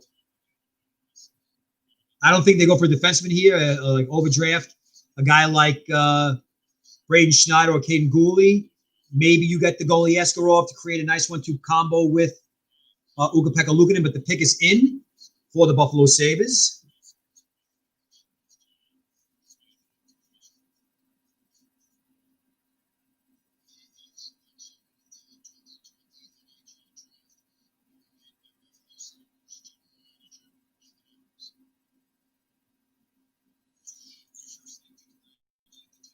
No, here we go. There's always one's got to congratulate the Stanley Cup champion.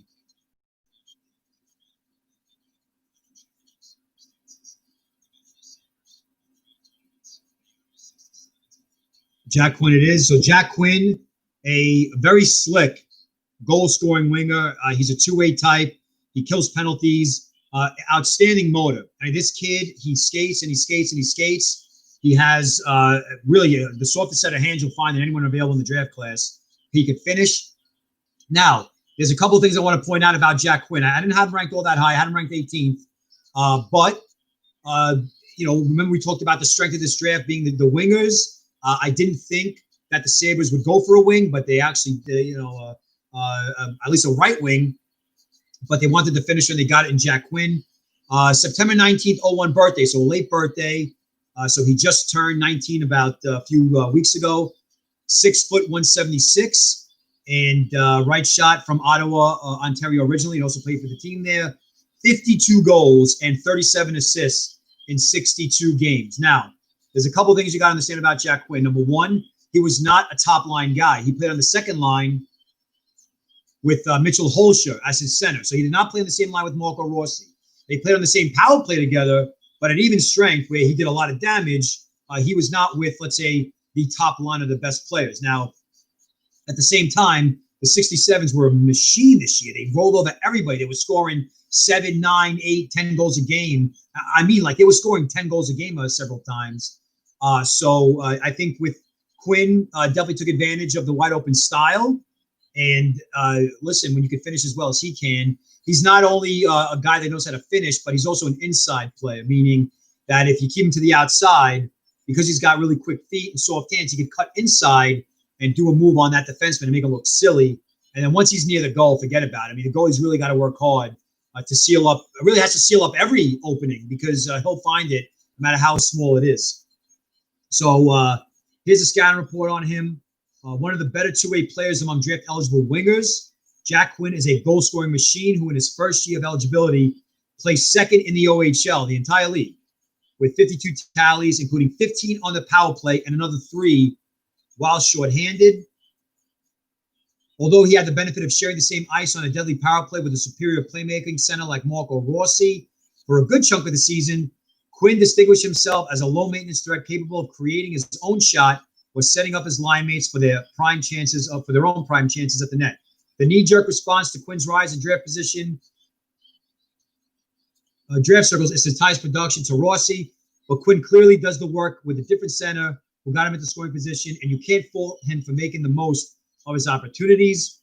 Quinn has the potential to drive his own line as a winger because he's so good in the corners or along the boards.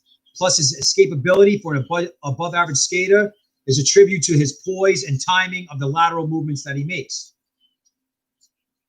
Playing a cerebral, poised, and calculated game from the flank while making smart decisions, making smart decision after smart decision sums up the manner in which he toyed with OHL defenders and goalies, even in a season where goal scoring skyrocketed from previous campaigns. So even though you had a run and gun style, you still got to finish. You still got to execute your plays. And Quinn did it and then some. So I wouldn't say he's like a super fast skater, but he's definitely got speed and he's good in open ice. One-on-one, though, forget about one-on-one.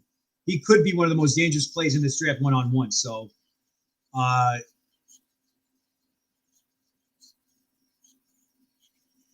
right, so Kelvin thinks that Askarov is going to drop to the Hawks. Philippe thinks he's going to go 9 to Minnesota, who just got rid of Devin Dubnyk, but I mean, he's like 90, so it doesn't matter. There's a rumor, Evgen's saying there's a rumor that Montreal has a trade ready to go with a team in the West. If it's Chicago, Saad, if Askarov is available, I'm not getting the Pasternak Quinn comparison all that much. But if you're watching this video, they're showing on the screen. I mean, those cuts inside. Now, listen, those cuts inside are not going to be as prevalent in the NHL. And how does that happen? It happens because the defensemen in the NHL level do not back off their line all that much. They're actually coached. Like, especially a guy like Tortorella in Columbus, they're coached to hold the line. And not just hold the line inside of it, but outside of it. So you basically, making sure you're creating like a wall. And if you have quick feet, like most defensemen in the NHL usually do, you can keep pace with those onrushing guys and keep them to the outside. So I understand, the comparisons, but at the same time, Jack Quinn's going to have to make adjustments. I mean, the AHL is not the OHL, and the NHL for damn sure is not the OHL. But the good pick, I like it. I like what they're trying to do. Probably a couple years away. There's no guarantee that his selection automatically makes Jack Eichel happy. We still have to worry about that if you're a Sabres fan, but we'll see.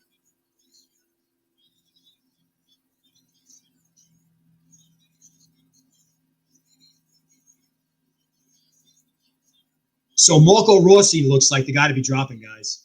Marco Rossi and Cole Perfetti are dropping.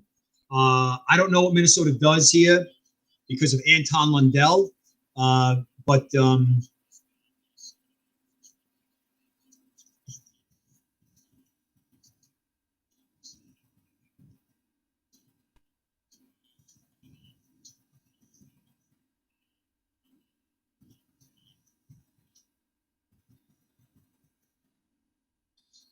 it's in.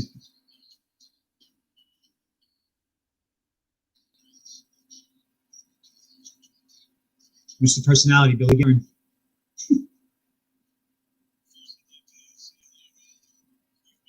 You see, this is why I hate when they thank people, because if one guy doesn't, then they all feel like they have to do it.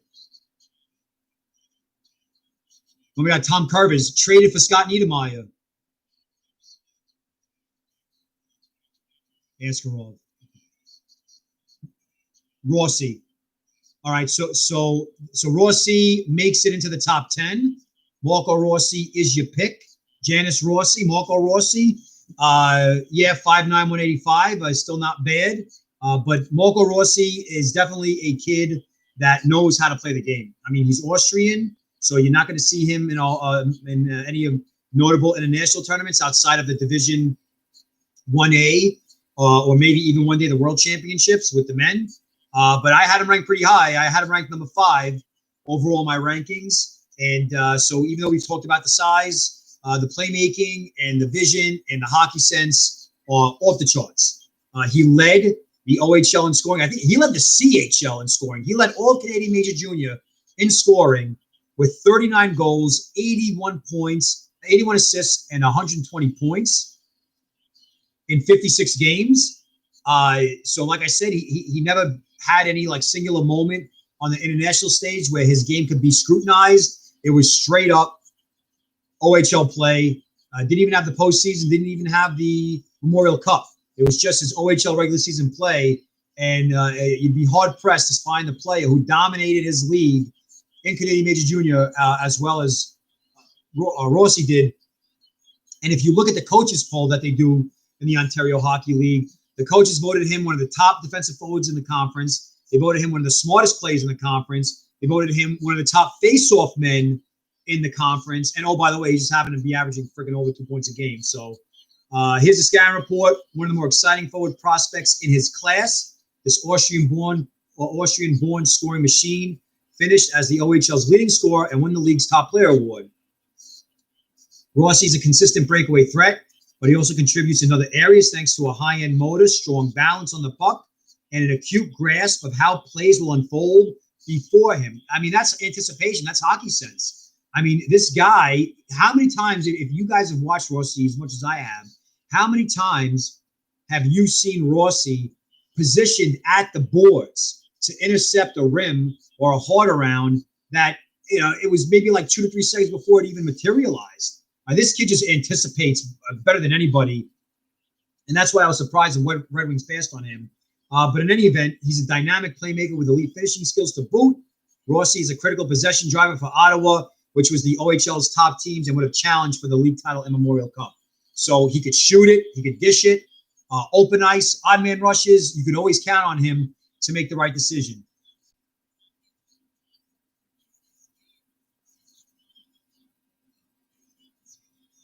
All right, so listen, with Minnesota, I had them taking Anton Lundell, and he was the pick at 9. So now we have Anton Lundell was ranked 11th by me, but I had him in the top 10.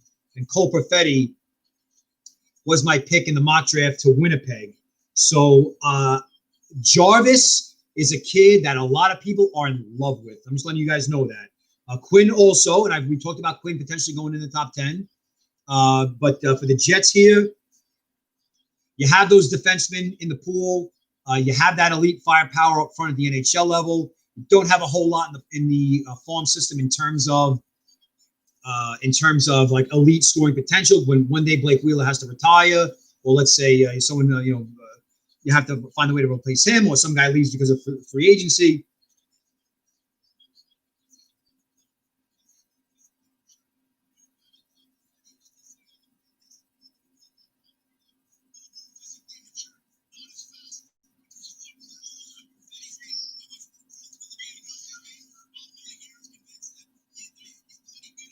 No shame in Cole Perfetti being drafted anywhere. That kid is fantastic.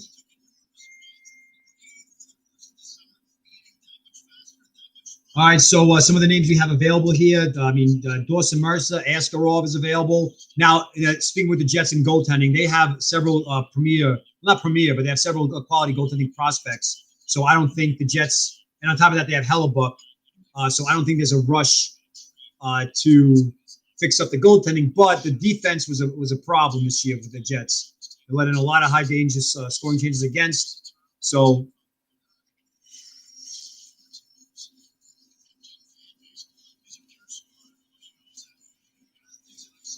I mean, I don't know. So Chris Baker says, I wonder if Montreal will trade Kovalchuk to Winnipeg for 10th. I don't think Ilya Kovalchuk has that kind of reputation anymore. I don't think he's all that valuable. All right, so just to recap the top 10, if you're just tuning in, number 1, Alexei Lafreniere. Number 2, Quinton Byfield. Number 3, Tim Stutzel to Ottawa. Number 4, Lucas Raymond to Detroit. Number 5, Jake Sanderson to Ottawa. Number 6, Jamie Drysdale to Anaheim. Number 7, Alexander Holtz to New Jersey. Number 8, Jack Quinn to Buffalo. And number 9, Marco Rossi to the Minnesota Wild.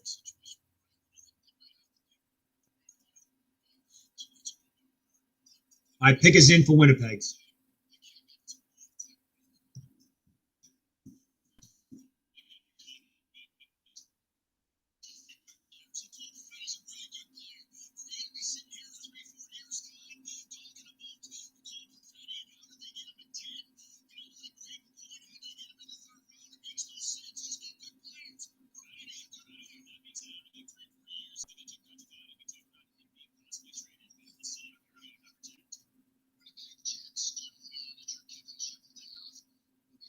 Kevin Cheveldayoff, pick is in.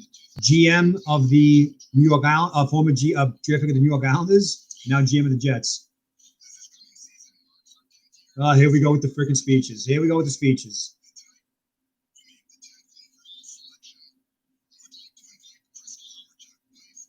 All right, this is a nice touch then, because it's Dale Howardchuk's wife, Ducky, who passed away from cancer. Maybe I spoke too soon.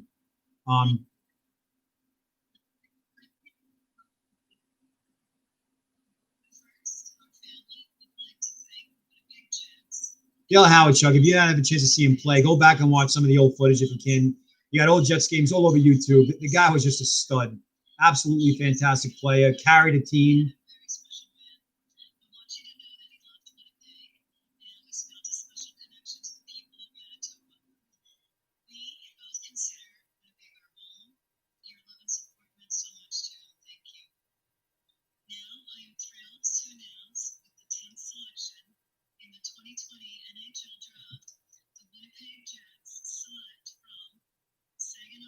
Cole Perfetti goes to Winnipeg. All right. I know some of you guys broke it already, but I got to keep it on the DL until the official announcement is made on my screen. So Cole Perfetti going to Winnipeg. I mean, listen, he was my 4th ranked player. I said it in the beginning that I don't care about his skating. Skating could be a concern or whatever you want, but this kid is a fantastic playmaker, elite supreme hockey sense, just like Marco Rossi. He was, I think, one of the top scorers in the OHL this year. He was almost at 2 points a game. Born January 1st, 02, 5'10", and $177. Left shot from Whitby, Ontario. They're comparing him to Artemi Panarin. I think that Perfetti is a little more, maybe, I don't know, this is a kind of tough way to do this. I would say that Perfetti is definitely stronger on his skates than Panarin. Not that Panarin is weak on his skates, but I don't know if I really see that comparison. I see Perfetti more of like a tight quarter, there's just more snap to his game. Panarin seems more methodical sometimes in his approach. This is my opinion, but Perfetti's got pop. There's a lot of pop to his game. If you watch him in the shootouts, it's just more pronounced. But yeah, I agree, Chris. Chris Fake, I agree. Well, Calvin, listen, you said the Jets need a second center, but he can play center. Actually played a lot of center this year with Saginaw. So, listen, 37 goals, 74 assists for 111 points in 61 games. Scout report's real simple. A lethal scorer who possesses an arsenal of deadly moves, including bullets from any area inside the offensive zone.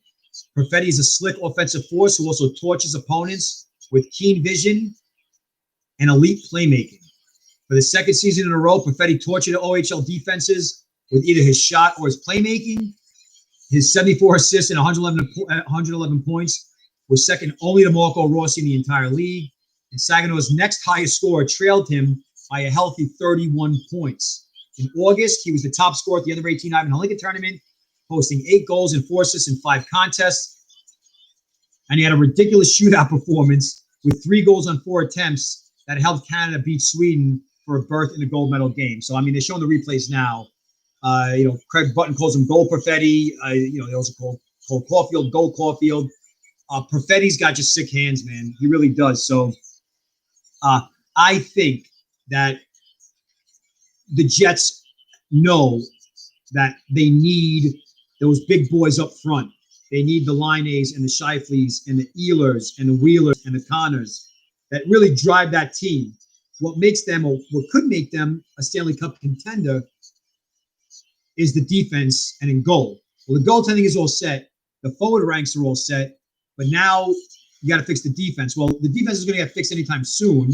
And they've drafted defensemen in recent years in the first round. So why not beef up the forward ranks in the prospect pool? If the Jets focus on the forward ranks in this draft, then you're looking at them potentially having a top 10 prospect pool in the entire league. And listen, I do my homework. So when you look at the goaltending that they have, when you look at the defense prospects that they have, if you get a guy like Perfetti, and of course later on with some of the other picks in the later rounds, you might be able to walk away with some elite offensive catalysts up front. So I think it's a good pick for the Jets. Whether he's center or wing, doesn't matter. Philippe says Brian Little will be on long-term IR. I guess the biggest question mark for the Jets this offseason is what to do with Line-A, who's an RFA within a year. Do I trade him? I would let him give him a shot to have the best season of his career. Before you commit to him, let him have the best season of his career. Let him come to camp in great shape. Let him do the same thing that he did, have the same start that he had last year, and finish as well as he finished in 2018. And I would like to see at least a 40, 45 goal season out of Line-A, but not just goal score. I want to see him do more off the puck as well. So very good pick for the Winnipeg Jets. And so far, my mock draft, I went 7 out of 10. The only guy I didn't get Quinn, I didn't get Raymond, and I didn't get Lundell. Who did they do? Quinn. I didn't get Quinn. I didn't get Rossi. I didn't get Raymond. I think I went 7 out of 10, but whatever.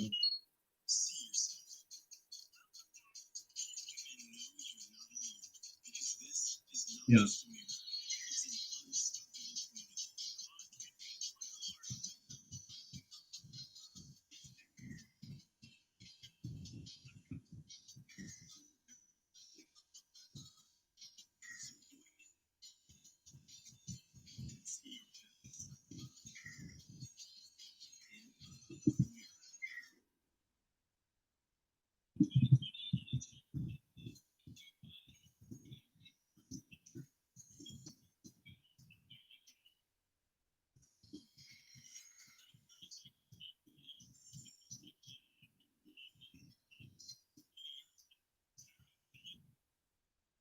If Nashville drafts a goalie here, I mean, I wouldn't be surprised because they always draft goalies, but they usually draft them later in rounds. So.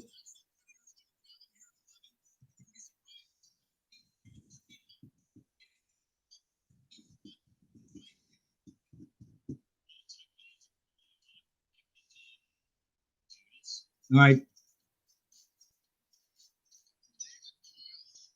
David Poyle has been the GM, the only GM in Predators history since '97. Is going to make the pick. Thank you, Rob. Appreciate it.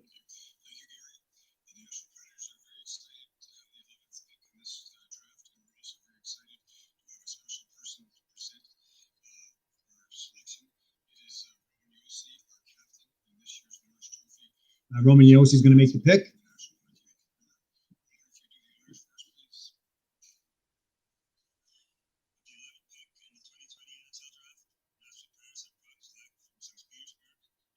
All right, so Askarov is the pick.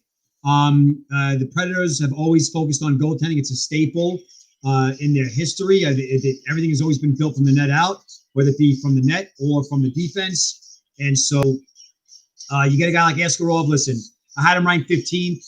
Could have easily seen him go in the top 10 or even top 5 for that matter. He's ready. He's ready. Just a matter of his contract with Ska. Which I don't know how much longer he's locked up. But in any event, I'm so glad that people are starting to forget about the World Junior bullshit, where they focused on the glove hand and he's exposed. It was 4 or 5 snipes on the power play, most on the power play in a best on best tournament, 2 freaking games. Like, you're going to base the future potential, or you're going to assess the upside and potential of one of the top goaltending prospects in 2 decades based on 2 games at a freaking tournament. I mean, don't be like that. Okay. Like they say. But anyway, so Askarov, listen, he played for Scott Neven in the VHL last year, was one of the top goalies in that league, even though he played half the season, playing against men, male shooters, adult shooters, whatever you want to call them. And then this year he played a full season. He started off in the KHL, and in the KHL he was named Player of the Week, or one of the Players of the Week to start it off. So I'm not really going to get into the goaltending scatter report too much. But one thing you got to understand about Askarov that sets him apart from everybody else. Forget about the tournaments that he won. Forget about all that other stuff. His anticipation and his hockey IQ for a goaltender is the best I've ever seen. I've never seen a goalie anticipate where shots are coming from better than this kid. And this kid's been doing it since he was like 16 or 17. The Russians are very protective with this kid, but he's been really almost like developed in a lab. And I said the same thing about Spencer Knight last year. But I don't really, they're comparing him to Vasilevsky, but that's easy because he's the Russian.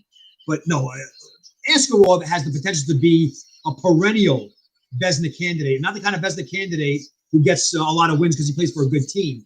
He's going to bail out a lot of teams. He's going to be like a Lundqvist or like a Carey Price, where you can build around them and you can take nights off, and he's going to stop 45 of 47 shots. So don't know how much longer he has left in Russia. You're probably looking at 1 or 2 years at least. But listen, for the Preds, they need help.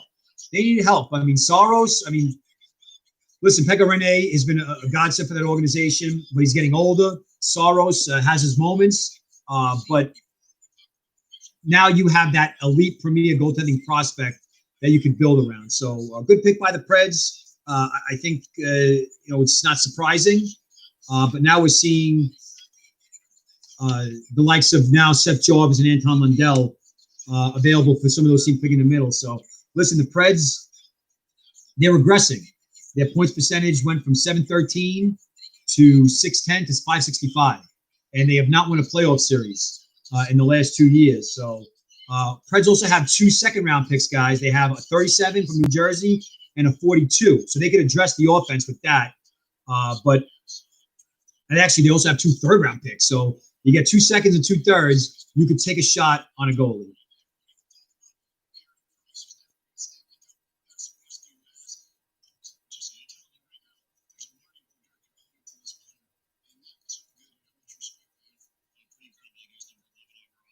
I mean, they're comparing him to Brodeur. They're comparing him to Vasilevsky. I'll be honest with you. Askarov is unique. I can't compare him to anyone. If I really want to compare him to anybody, it's probably Hasek. I mean, I'm being honest with you, in terms of the unorthodox style, everything he does is unorthodox. If you watch him move in the crease, you might say it's happy feet, but the guy's freaking stopping the puck. So who the hell cares what he's doing?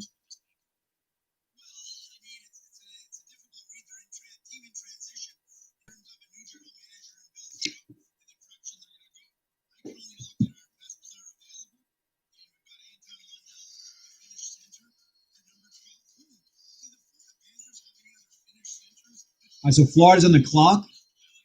I mentioned that Bob McKenzie just said what I talked about in my preview, that they have all these Finnish guys, Borgstrom and Heponiemi. But Anton Lundell to Florida. Well, I had Lundell off the board. So I had Lundell going to Minnesota, and I had Florida taking Dawson Mercer. So, I mean, listen, Florida, if they want to go for the center route, they could use it. He's played in the adult league for the last couple of years. I get it.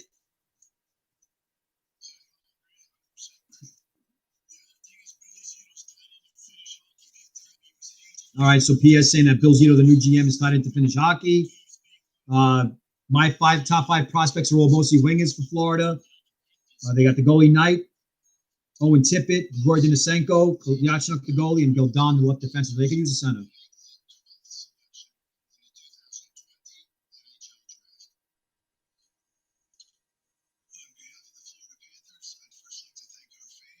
Thank you, fans.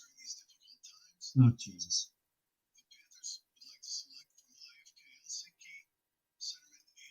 All right, so Lundell goes to the Florida Panthers. No real surprise there. He was the best player on the board based on my rankings. I had him ranked 11. So really, so far, the draft is going to the way that the most of the rankings have looked, at least outside of the Jack Pinquick. Anton Lundell is definitely a capable two-way forward. I would say he's more of a shoot-first two-way center than he is a playmaking center. He's got good size, late birthday, October 3rd, 01, 6'1", 185, left shot. And obviously from Finland, he's played for Team Finland at all the notable under-20 tournaments. And 44 games, he had 10 goals, 18 assists for 28 points, which is pretty good when you're a young guy playing in a men's league. So scout report, a 200-foot center with a deadly wrist shot who held his own in Finland's elite SM Liga. Lundell is the top Finnish prospect for the 2020 draft. He's been a notable presence for HIFK in each of the last 2 years, where he received a regular shift for nearly 2 full seasons. Lundell has played under 10 minutes in only one of his 67 games, so you know they like to use him a lot, which says a lot. And that dates all the way back to last October of 2018. Unlike most first-year draft eligibles playing in European men's leagues, Lundell has never dealt with the uncertainty of being benched or demoted, which is a testament to his skill set, work ethic, and consistency. Powerful stride, very good skater, could use him on the power play. If I could think of one thing besides his shot that really stands out, it's his positioning. This kid knows exactly where he needs to be. He's always in the right place and at the right time. Call it hockey sense, call it anticipation, call it awareness, whatever you want. I love the fact that he really thinks the game 4, 5, 6 plays ahead of most young centers at his age. So you can count on him to kill penalties. You can count on him to run the half wall from the power play. You got to look out for him, though, when he winds up, because he's got a very good shot. I would say probably his best asset puck skill-wise. So if he is going to make plays with his passing, it's going to be off the cycle. But he's not the kind of guy like a Rossi or a Lafreniere or Perfetti who could dazzle you with his passing and his playmaking. So very good pick for Florida. They needed a center. In my draft needs, I said the cupboard in South Florida is far from bare. But Henrik Borgstrom, the pick that they had in 2016, is a little wishy-washy. So maybe drafting another center to challenge him would help. And actually had Lundell as the first target for the Florida Panthers. So good pick for them.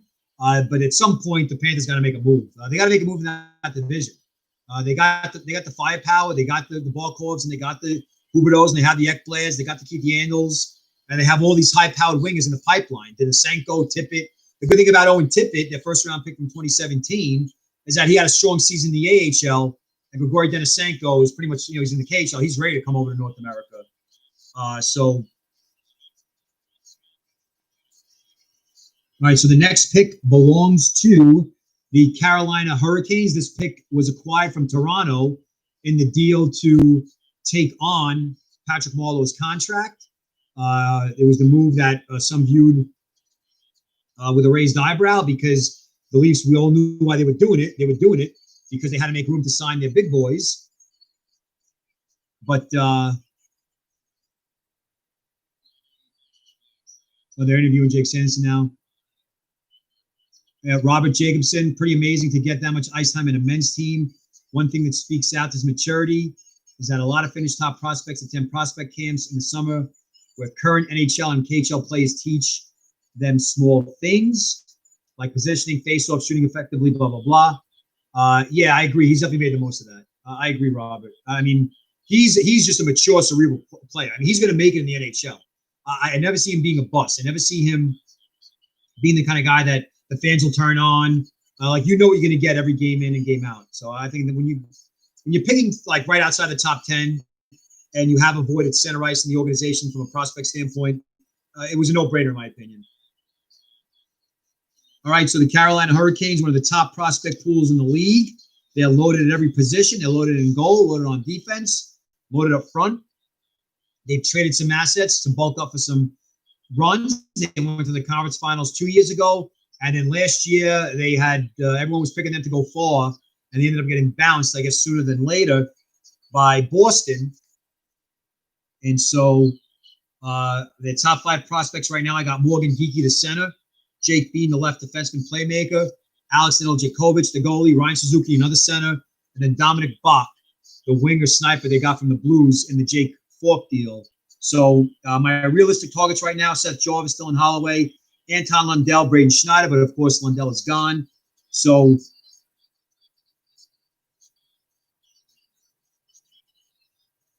I think the pick is Jarvis. I've been saying the pick has been Jarvis for years. Well, not years, for weeks. And I think I had Jack Quinn going there only because I had Jarvis going to Nashville.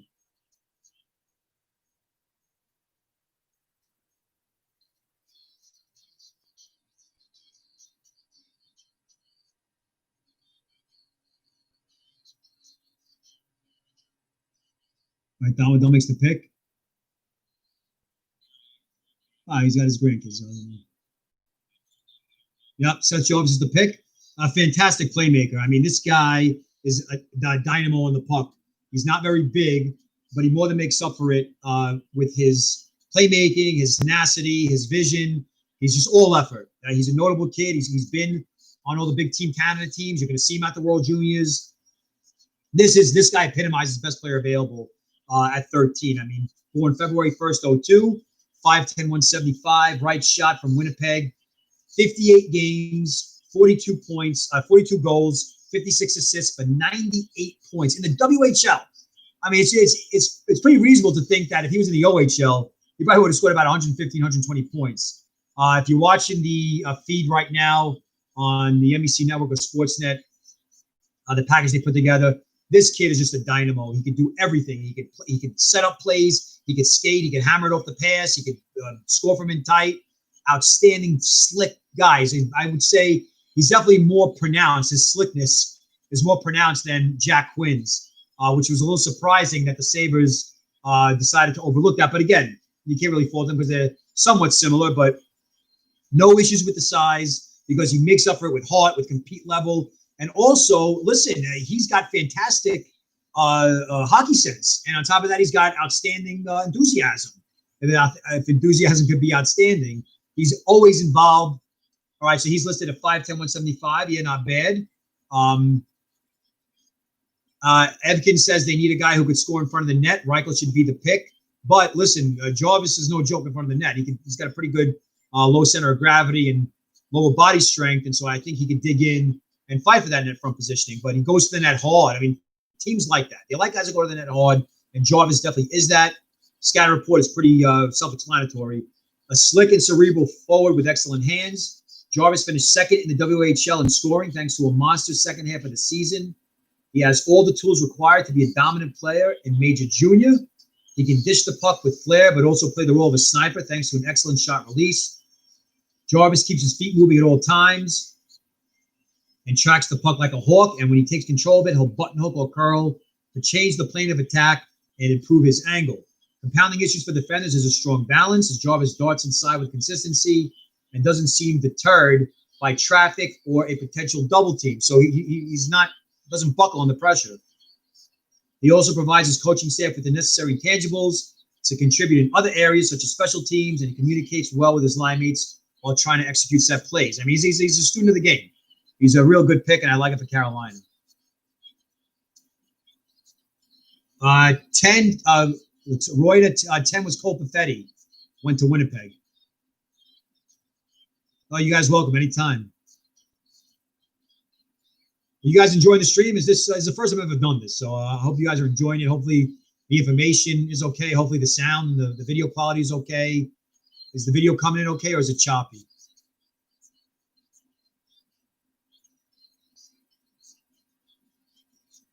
All right, so right now we have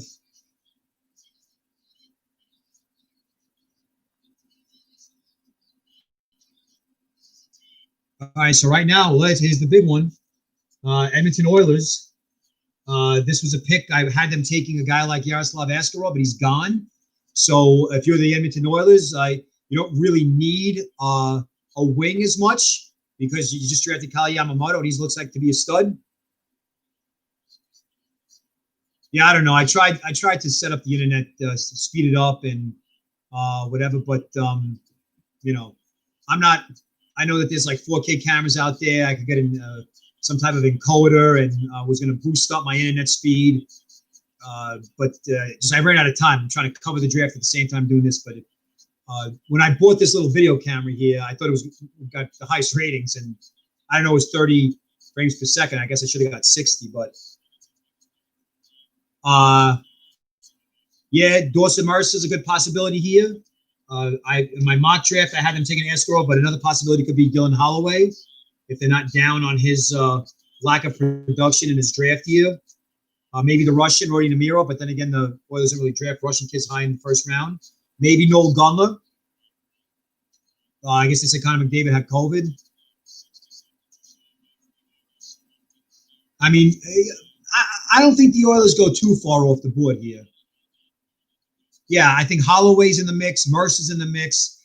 Maybe they go with Schneider or Goulier to really lock up that defense for the next, let's say, 5 to 10 years. If they were earmarking Askarov as a guy to do that, and then they missed out on that. So, the next best thing is to draft a defenseman. I think. All right, so TJL84 asks for Mirov and Kanazari. Still on the board at 22. Who would you want Rangers to take? Well, I want Kustadino, but I would take Amirov over Kanazari in a heartbeat. FYI, guys, Rodi Namirov was a top 10 pick for me. So I knew that he wasn't going to be drafted in the top 10, but I think when all said and done, he's going to have a top 10 career. But Dylan Holloway, to me, is a kid that probably makes the most sense. Maybe a guy like, the pick is in.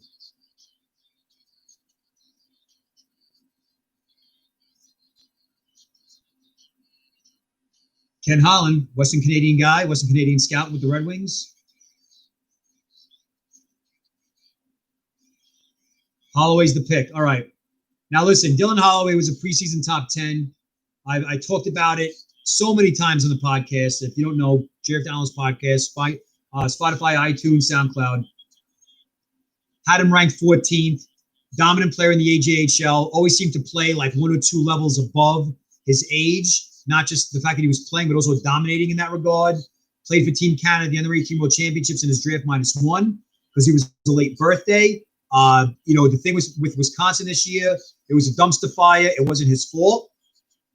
They had Keandre Miller and Alex Turcotte and Cole Caulfield, and for whatever reason, they just couldn't get it together. They couldn't piece together a lengthy streak to get the season rolling.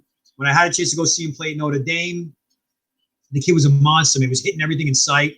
So he's physical. He's assertive. I have a video on my on this YouTube channel where I talk about his hockey sense, where he peels back, in the face of pressure. Shows the lends into the puck poise and the hockey sense. So September 23rd, 01 birthday, 6'2", 203. So he's a big boy. Left shot, a Calgary native. And his numbers, like I said, his numbers were pretty nondescript when it comes to what you'd expect out of a elite draft prospect.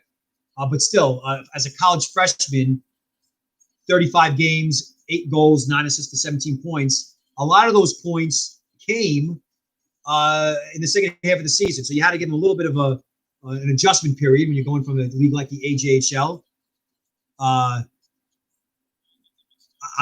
Evgen, I'm assuming that you are being sarcastic. It seems like all these kids, when they're drafted by Edmonton, they're not smiling, they're not laughing, they're not frowning. They're just stoic, right? They're just like,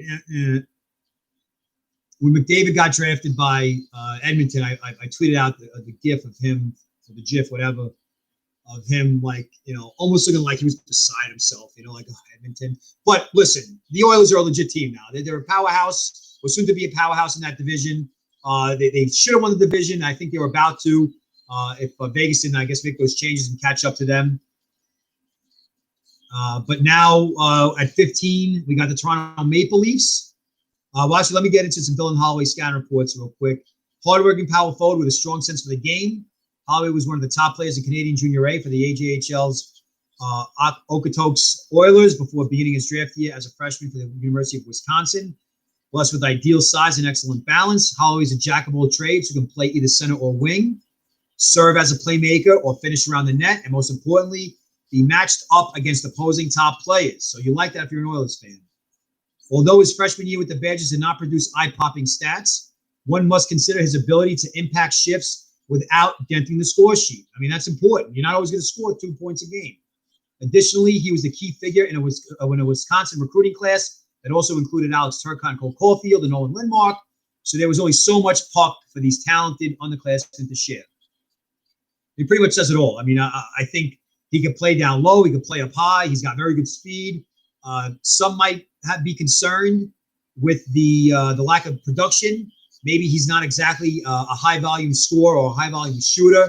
If he does develop into a scorer at the NHL level, I think it'll be mostly from the goal standpoint. But again, he's just a smart kid. He knows where to position himself. Can play a little dirty, a little mean sometimes. He's a big kid. So what is he, like 6'1", 205? He's probably going to be mashing some people. But I really like the fact that the Oilers are addressing the need to be a tougher team to play against beyond the scoring of a Connor McDavid and a Leon Drysdale. Excuse me. And he'd be a nice compliment if you play him on the line with Yamamoto. Yamamoto is a feisty little guy, but he's also an elite playmaker and can score with the best of them. So I think if you're looking at the way the team is constructed, how they're building, I don't think Holloway is going to end up having the best career out of this draft class, and he'll probably be on the lower end. Maybe he turns out to be a Lawson Krause. Maybe he turns out to be a Milan Lucic. I mean, I don't know. But again, you have to at least entertain the idea that he could be playing on a line with Drysdale and Connor McDavid one day. Probably have to wait a couple of years for that. Personally, I think that because of his size and his strength and his hockey sense and his skating, when you're 6'1", 205, you can move that well. Your path to the NHL shouldn't be all that long or curvy. It should be a straight shot, maybe another year in college, and that'll do it. So Philippe thinks that the Leafs are going to take a defenseman. I agree, but it's going to be a little bit of an overdraft. It's going to be a little bit of an overdraft because I don't think that Caden Gooley or Braden Schneider are the 15 best players in this draft at all. Yeah, I agree, Robert. I agree. I think he's the kind of kid that is going to explode in points next season, especially if he plays on a line with Cole Caulfield. And then when you see him in the World Juniors and he has a good tournament, everyone's going to be like, oh my God, we're so happy we have him. So pretty good pick by the Oilers. I agree with it. I had him ranked 14th, and he goes 14th to the Oilers. So the Toronto Maple Leafs are on the clock. The pick is in, I believe, and this was the pick they acquired in that ridiculous trade with Pittsburgh where they got this pick and Hallander for the freaking Kasperi Kapanen. I mean, crazy.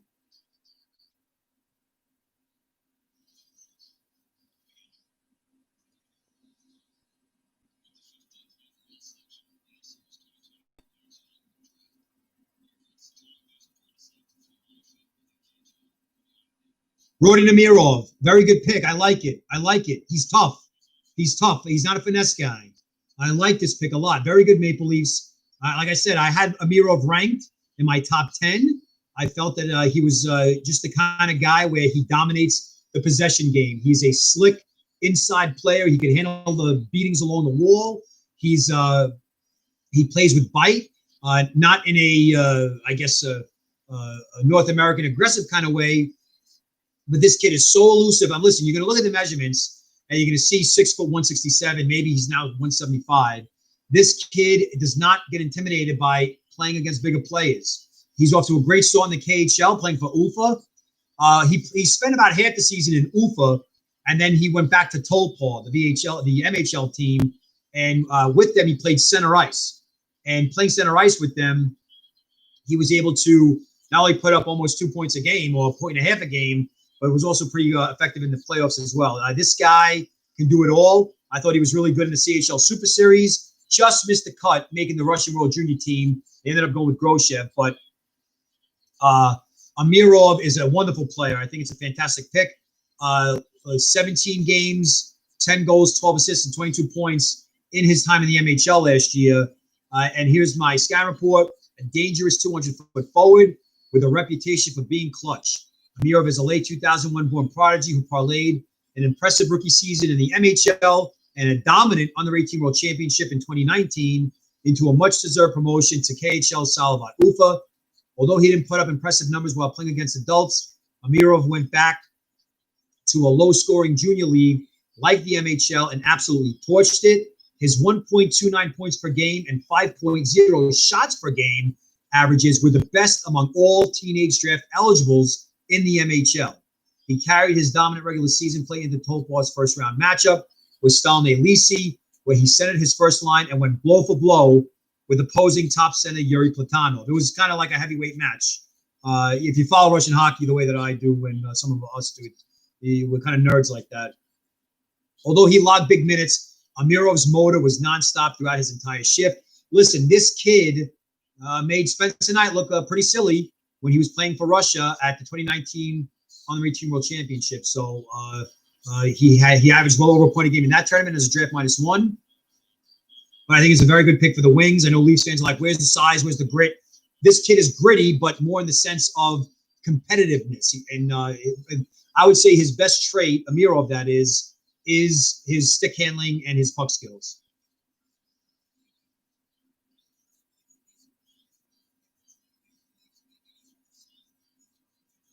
All right, so not a bad pick, Toronto.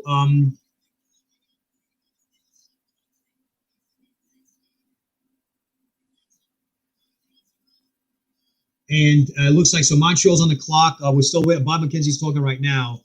So I don't know if there's any word yet on the any trades being made, but we all know the media was talking about it.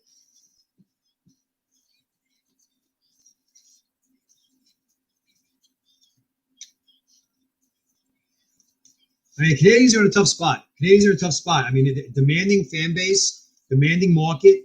I love the fact that they had that play-in series win over Pittsburgh. They deserved it.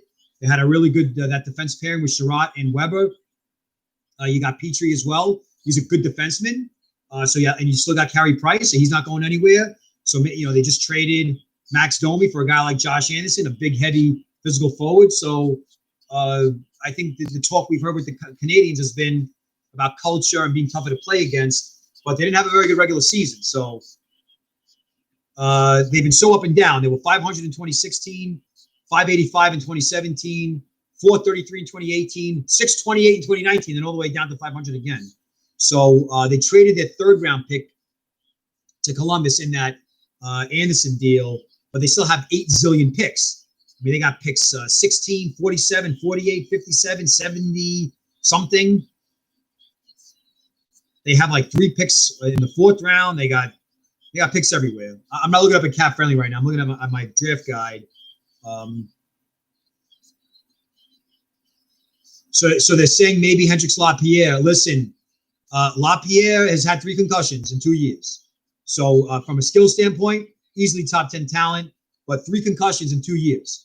He looks great to start the season. I get it, but 3 concussions in 2 years. So I'm going to say. Yeah. Craig Button's right. You can't go wrong, but he's had 3 concussions in 2 years. So I mean, and the Canadians might have a zillion picks. Maybe the way you justify it is like, hey, we could address everything else with all those other picks we have, but we're going to swing for the fences with our pick at 16. So the pick is in.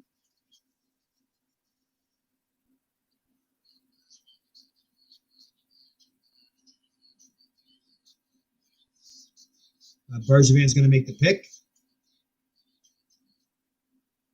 Last year they took Cole Caulfield.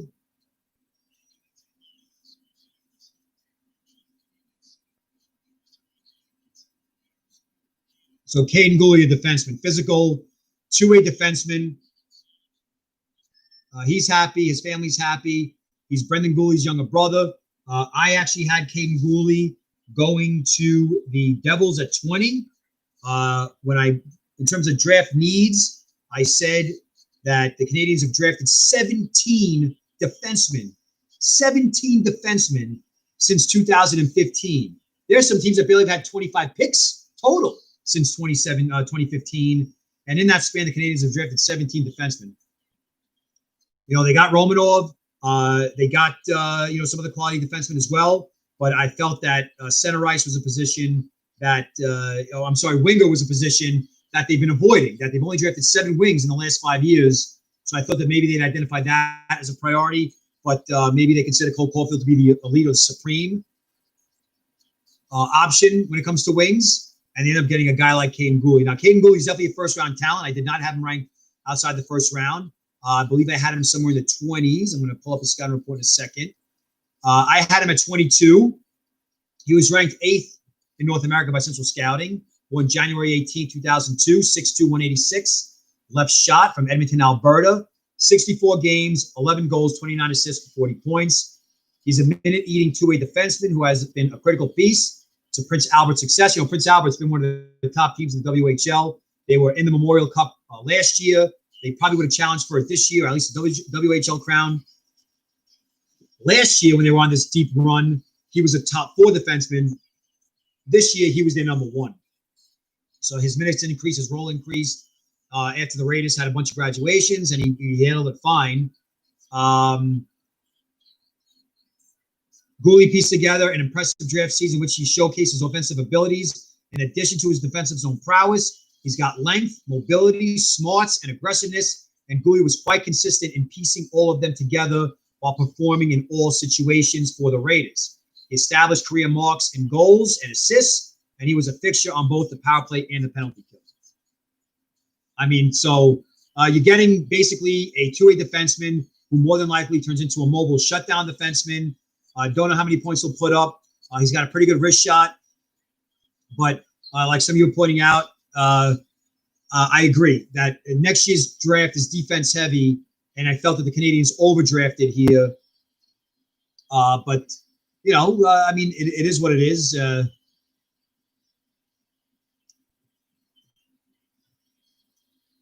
Real quick.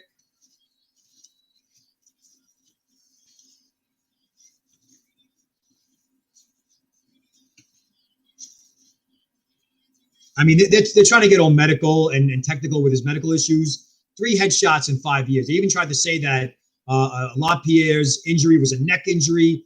It was a jolting injury near his head after he already had 2 concussions. So, I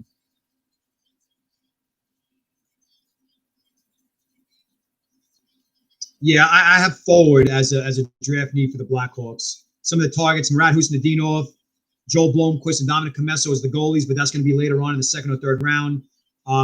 Husnudinov would be a good pick. I know they're talking about LaPierre, but Husnudinov to me is the superior prospect, and he doesn't have the injury history. Top 5 prospects right now for the Hawks. We got Ian Mitchell, a defenseman, Nicholas Bourdain, a defenseman, Andre Otobarmaki, a wing, Mackenzie Entwistle, a center, and Evan Barrett, a wing.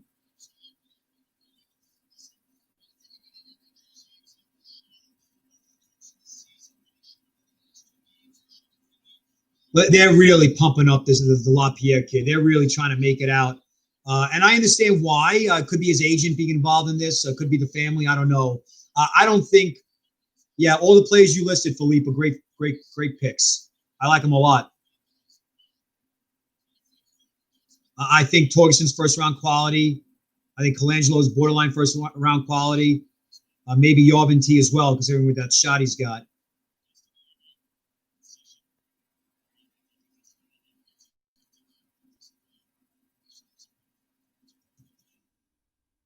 Now, come on. I hate when they do this. I hate when they do this. Chicago, I'm telling you, do not pick this kid. I'm telling you. It's a first round pick. It's your only first round pick. You're a rebuilding team. You got needs to address. I get it with LaPierre. Let him go to another team with extra picks. Stan Bowman's going to make the pick. Now, if they're talking about it this much, you always have to factor in that they might be making the pick anyway. And I could see why the Hawks would do it, but I don't agree with it. You got Kirby Doc. You got Kirby Doc. You got Kirby. There's your franchise center.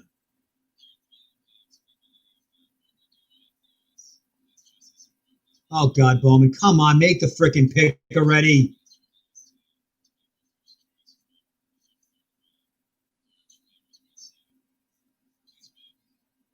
I hate when these teams they always have to make it about, it's so pretentious. They always make this about themselves. They can't just go and say, here's the pick, we're at the draft, and that's it. You watch the NFL draft, they never do it. I mean, it's ridiculous.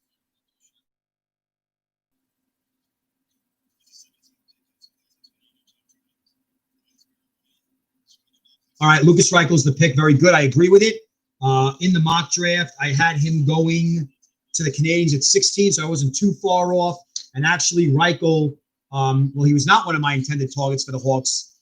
But again, a fantastic player. I mean, he's got NHL bloodlines. He's Robert Reichel's nephew. Robert Reichel used to play for the Calgary Flames. I actually had Peterka ranked ahead of him. I had Reichel ranked a little bit lower. It's really no shame in that. It wasn't because he did anything wrong. It was because I sort of identifying other players throughout the season that I also considered first-round talents, and they eventually jumped him. Guys like Husnudinov, guys like freaking Zlodiev, Torgerson, you name it. But Lucas Reichel's a very good pick. This guy could finish. 11th overall, ranked by Central Scouting in Europe. I had him at 29. May 17th birthday, 6'1", 170, left shot from Deutschland, Nuremberg. 42 games, 12 goals, 12 assists, to 24 points in an elite men's league. So very good for the young man. And I'll read the scouting report. A well-balanced and agile skater with excellent vision, a deadly shot and playmaking skills. Reichel is a German elite league regular who has performed well above expectations for the Berlin Polar Bears. They're called Eisbären Berlin. I call them the Berlin Polar Bears because that's how you say polar bear in German. Eisbären. He's got breakaway speed and lateral quickness, and good things happen once he can get into open ice. I mean, he's really good in open ice. Reichel and Petark and Stutzel, when they're in open ice, forget about it. Although Tim Stutzel received all the attention as far as draft eligibles from Germany, it is important to identify Reichel's production. 24 points in 42 games, and also his 18.5 shooting percentage. That was 10th in the league amongst players with 65 shots or more. Yeah, and Button's now talking about Robert Reichel because Button's got ties with the Flames, and Robert Reichel played with the Flames. Yeah, I agree, Robert. He's electrifying. He's electrifying. So the Devils are on the clock now at 18. I have them taking Noel Gunler. Maybe I also have them taking Gooley. But guys, right now, we're not seeing any major off-the-board selections. This is a rarity.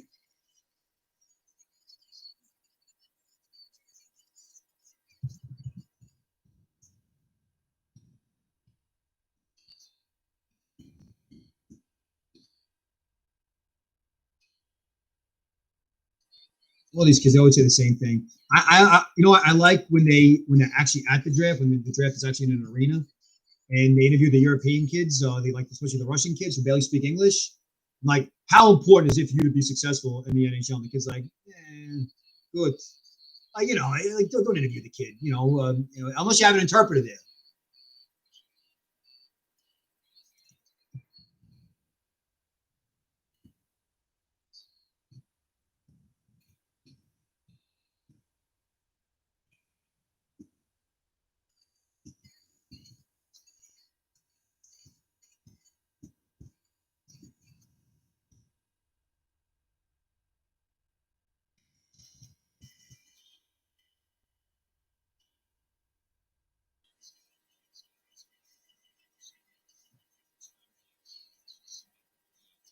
Can I see the Devils using all their first rounders on wingers? I had him using two. I had him taking Holtz and Gunler. But the fact that Braden Schneider is still around, and I had the Devils going after a guy like Gooley, and Devils fans in a way wanted Drysdale or Sanderson, that it makes sense for the Devils to grab. So the reason why I would take a guy like Schneider here, and Evkin, you're right, because of the fact that you're going to overdraft. If you take another defenseman right now, you're going to overdraft it. Maybe William Bollander, but Helga Granz, I think he's overrated. I really do. I think he's a second-round pick at best. Yeah, he's playing well in the SHL. At least he's scoring, but I think that the Devils need a big, mean, physical defenseman to help contend with what's going on in that division.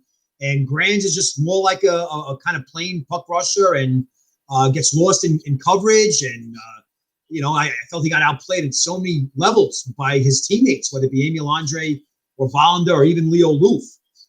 So I'm not a big fan of Helga Granz. No, when Central Scouting gave him that ranking, I was shocked because they released that ranking right after the U18 Five Nations tournament. He was terrible. And he was actually even terrible at the Holinka too. So if you have two terrible tournaments and you play the J20 level, I even tweeted Anton Olsen, one of the top prospects to come out of Sweden in the 2021 draft. I felt in Malmo outplayed Granz. So I don't agree with that pick at all. If the Devils make that pick, I'd be shocked. If you're going to draft with anybody, you draft Braden Schneider. He might not get you a lot of points, but he's big, he's mean, and he can skate. And I mean, it's a free pick. It's a gravy pick. Even though you traded Taylor Hall to get it, you got all those prospects. Yeah, you got Kevin Ball and you got Ty Smith or whatever, but can you imagine having Kevin Ball on one pairing and Braden Schneider on the other? I mean, that's why I wanted Gooley to go to the Devils, is because I had Schneider going ahead of him. I felt that if you have 3 first-round picks and you need a help on defense, albeit more help with goal scoring, I felt like it's a no-brainer to draft for the defenseman here. So Dawson Mercer, a center, goes to the Devils. He's going to create a little bit of competition, but unless they move Jack Hughes to wing, they basically just drafted a guy that is going to be their third-line center. Or at least his potential is that. He's going to have to outperform Jack Hughes and Nico Hischier. So I think in a way the Devils did this kid dirty. Let me just tweet something out real quick.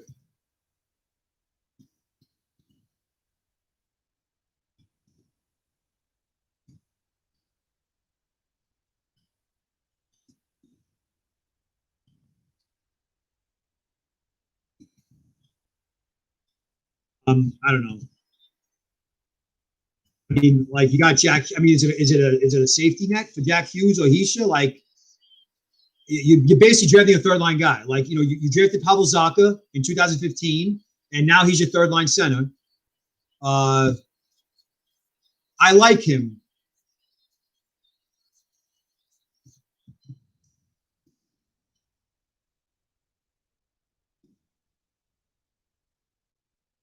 If he can play wing, then that's a different story.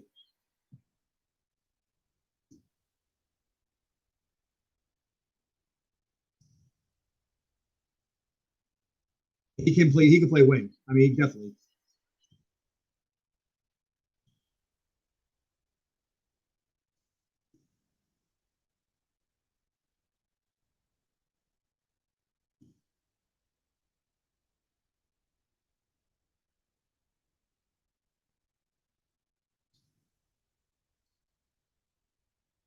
He is. Mackenzie's right. He's a high character player. I'll get into his dad in a second.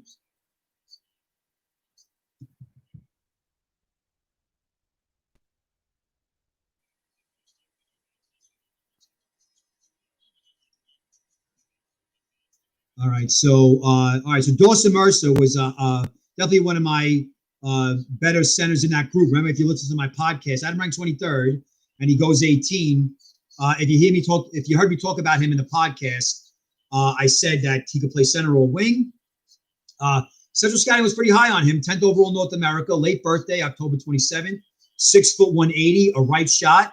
He's from Newfoundland, and in 42 games last year, split between Drummondville and Chicoutimi. He had 24 goals, 36 assists for 60 points. He made Team Canada for the World Juniors. I mean, he barely played. I mean, he barely saw the ice. And then at the end of last season, after he got traded, he hurt his wrist. I think got slashed or something, and he broke his wrist. But he looks to be okay. What I love about Mercer is he's kind of like an Anton Lundell, with positioning. Everything seems to always work out for him on the ice. But he is definitely more creative than Anton Lundell. And there's definitely a wow factor to Mercer's game, whether it be with the passing or the skating or the playmaking or the shooting in tight areas. So scouting report is quite straightforward. An 18-year-old force who can look like a flashy 10-year veteran in one instance and a smothering checker the next. Sign me up. Mercer's strong draft season may have ended a bit prematurely in late February after a serious wrist injury, but his averaged out draft stock should continue to hold firm somewhere within the middle of the first round, which is where he went. Unfortunate as the injury was, the truth is that Mercer's overall body of work in his draft year from start to finish was borderline impeccable. Hockey Canada doesn't nominate first-year eligibles for the Super Series and the World Juniors unless you know how to play and think at the same time, which is exactly what Mercer's game is to a T.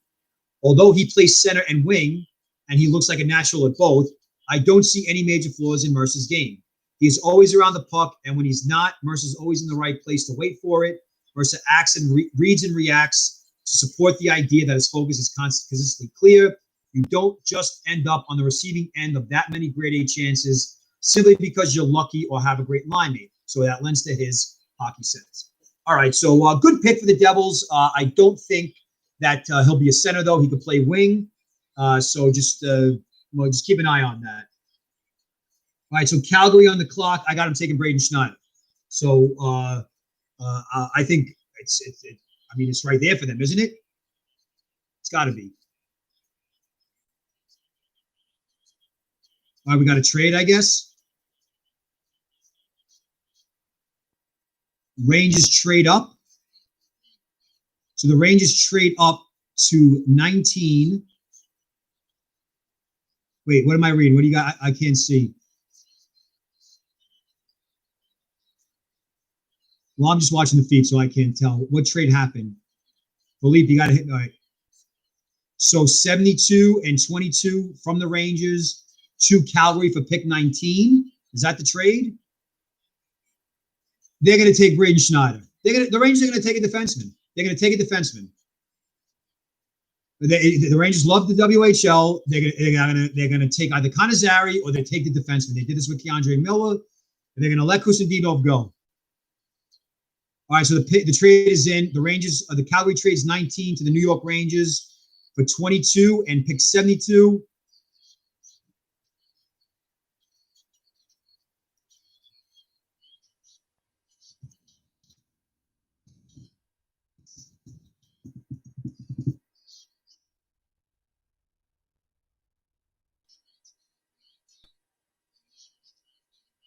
Calgary's stupid. Calgary's stupid. They really are. I mean, I know that they probably have someone higher on the board, but I mean, for the 72nd pick, you make that deal. The best defenseman available, the only defenseman really left in that first round was maybe William Vollander outside of Braden Schneider.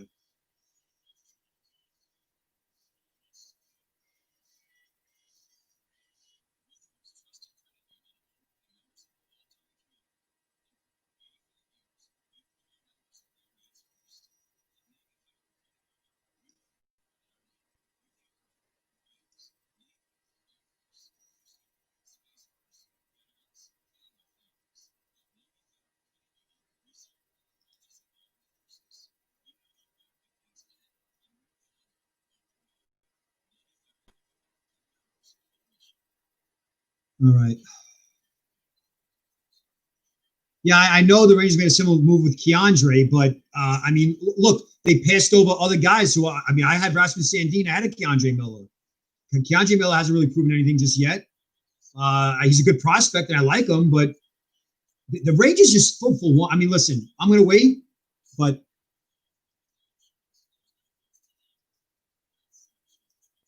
let's see.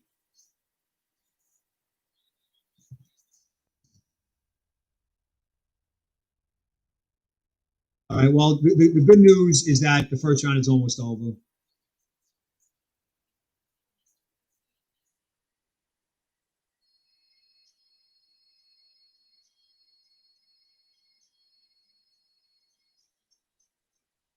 So, I mean, this is so anticlimactic for the frickin' NHL to do this, to frickin' have the only trade of the first round thus far, and to have commercials go through it. So there's no analysis, there's no nothing. It's just commercials. This is so typical of the frickin' NHL. It really is. So sick and tired of it.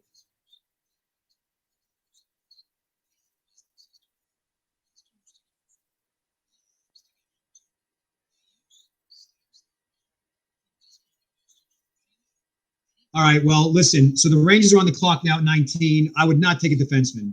I'm a Ranger fan, so you're going to see a little bit of emotion out of me. I felt that the pick was Husnudinov.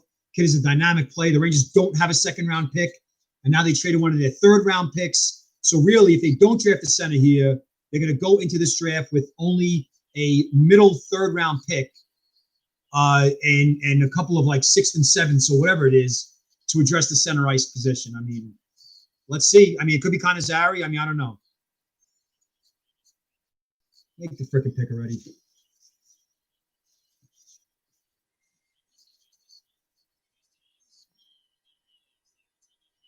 Oh God, this is infuriating. This is infuriating. They're showing me Times Square. Do you guys have any idea how bad Times Square smells, by the way? If you ever been, if you're the kind of person that's like, I gotta go to Times Square, I gotta go see it, like, don't. You're not missing out on anything. It's disgusting. It's a mess. All right, so the Rangers pick is in.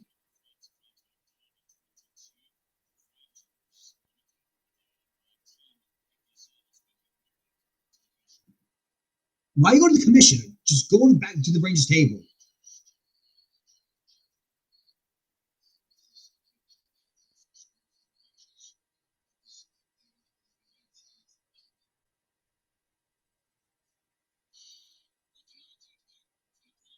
Yep, yeah. Listen, I love Braden Schneider. This is exactly where I had him going to 19. But, like, enough with the freaking defenseman. Enough with the defenseman. Enough with the defenseman. Enough with the defense. This fucking team. I can't fucking take it anymore.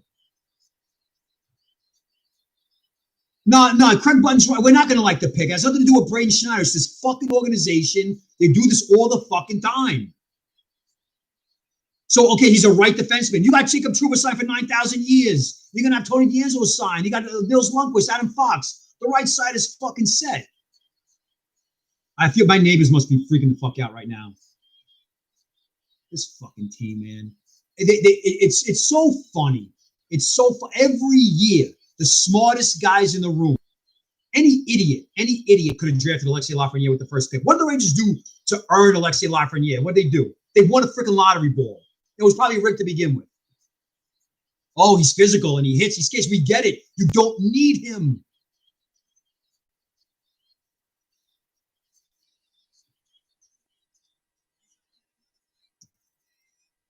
I don't give a shit. Listen, I'm a fan. I am not a professional. I don't do this for money. I do this because I'm a fan. So I'm about to call the Rangers out.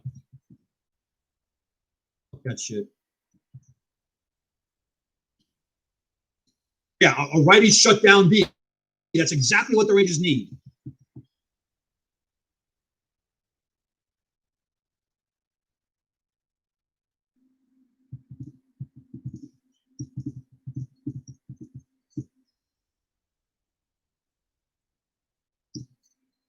Always with the fucking WHO with this team.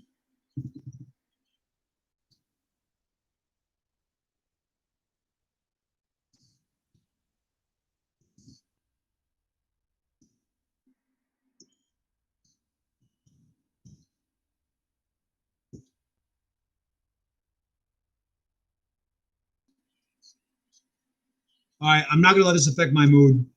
I'm going to enjoy the draft. They do this to me every freaking year.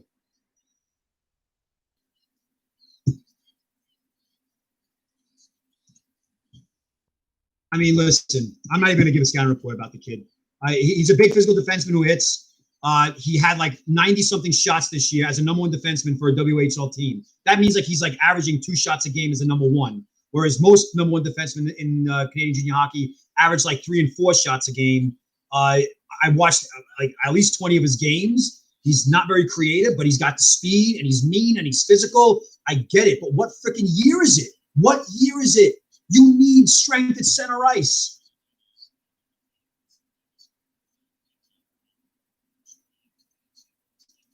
Yeah, whatever.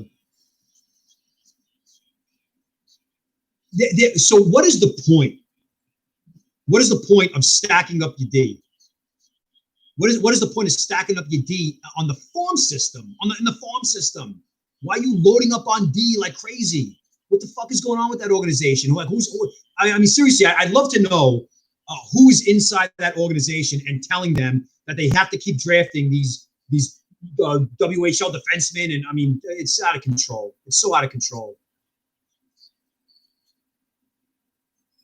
Again, I really like Braden Schneider. If you have the combination of the size and the speed, it's fantastic. It's great. It's what you want. But the Rangers already have that. It doesn't matter what side they play. They already have a physical presence. They have Ryan Lindgren. They have Keandre Miller. They have Jacob Trouba. These are guys that are either in their prime or haven't reached it yet. Why are you adding to that? And then they got Matthew Robertson, similar type of defenseman from the WHL, drafted last year in the second round, ahead of a whole type of a bunch of skilled players. They're still trying to do the LaPierre thing. Listen, like I said, 3 concussions in 2 years. You can't. I love the kid. He's a fantastic player, but you got to look at it from a business standpoint. All right, I'm over the Schneider thing. I'm over it. Let's focus on the New Jersey. Yes, New Jersey Devils are 20 on the clock.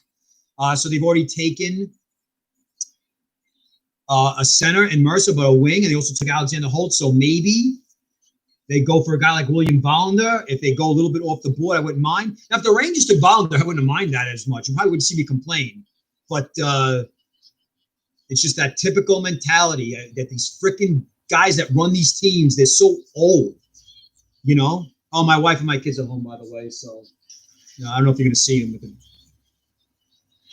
I feel bad. They're going to be all happy. And like my daughter probably had a good softball game. And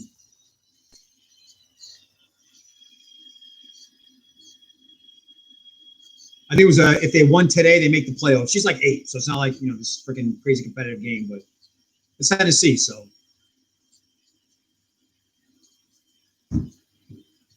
Yeah, Robert. I mean, he's a good prospect, but yeah, Philippe, I agree. But again, you already got those playmakers there. You already got the Jack Hugheses and the Heishas, and now you got Mercer. Like you're loading up on center for like in such a short period of time. I don't know if I agree with that. If you're gonna go for skill on the wing.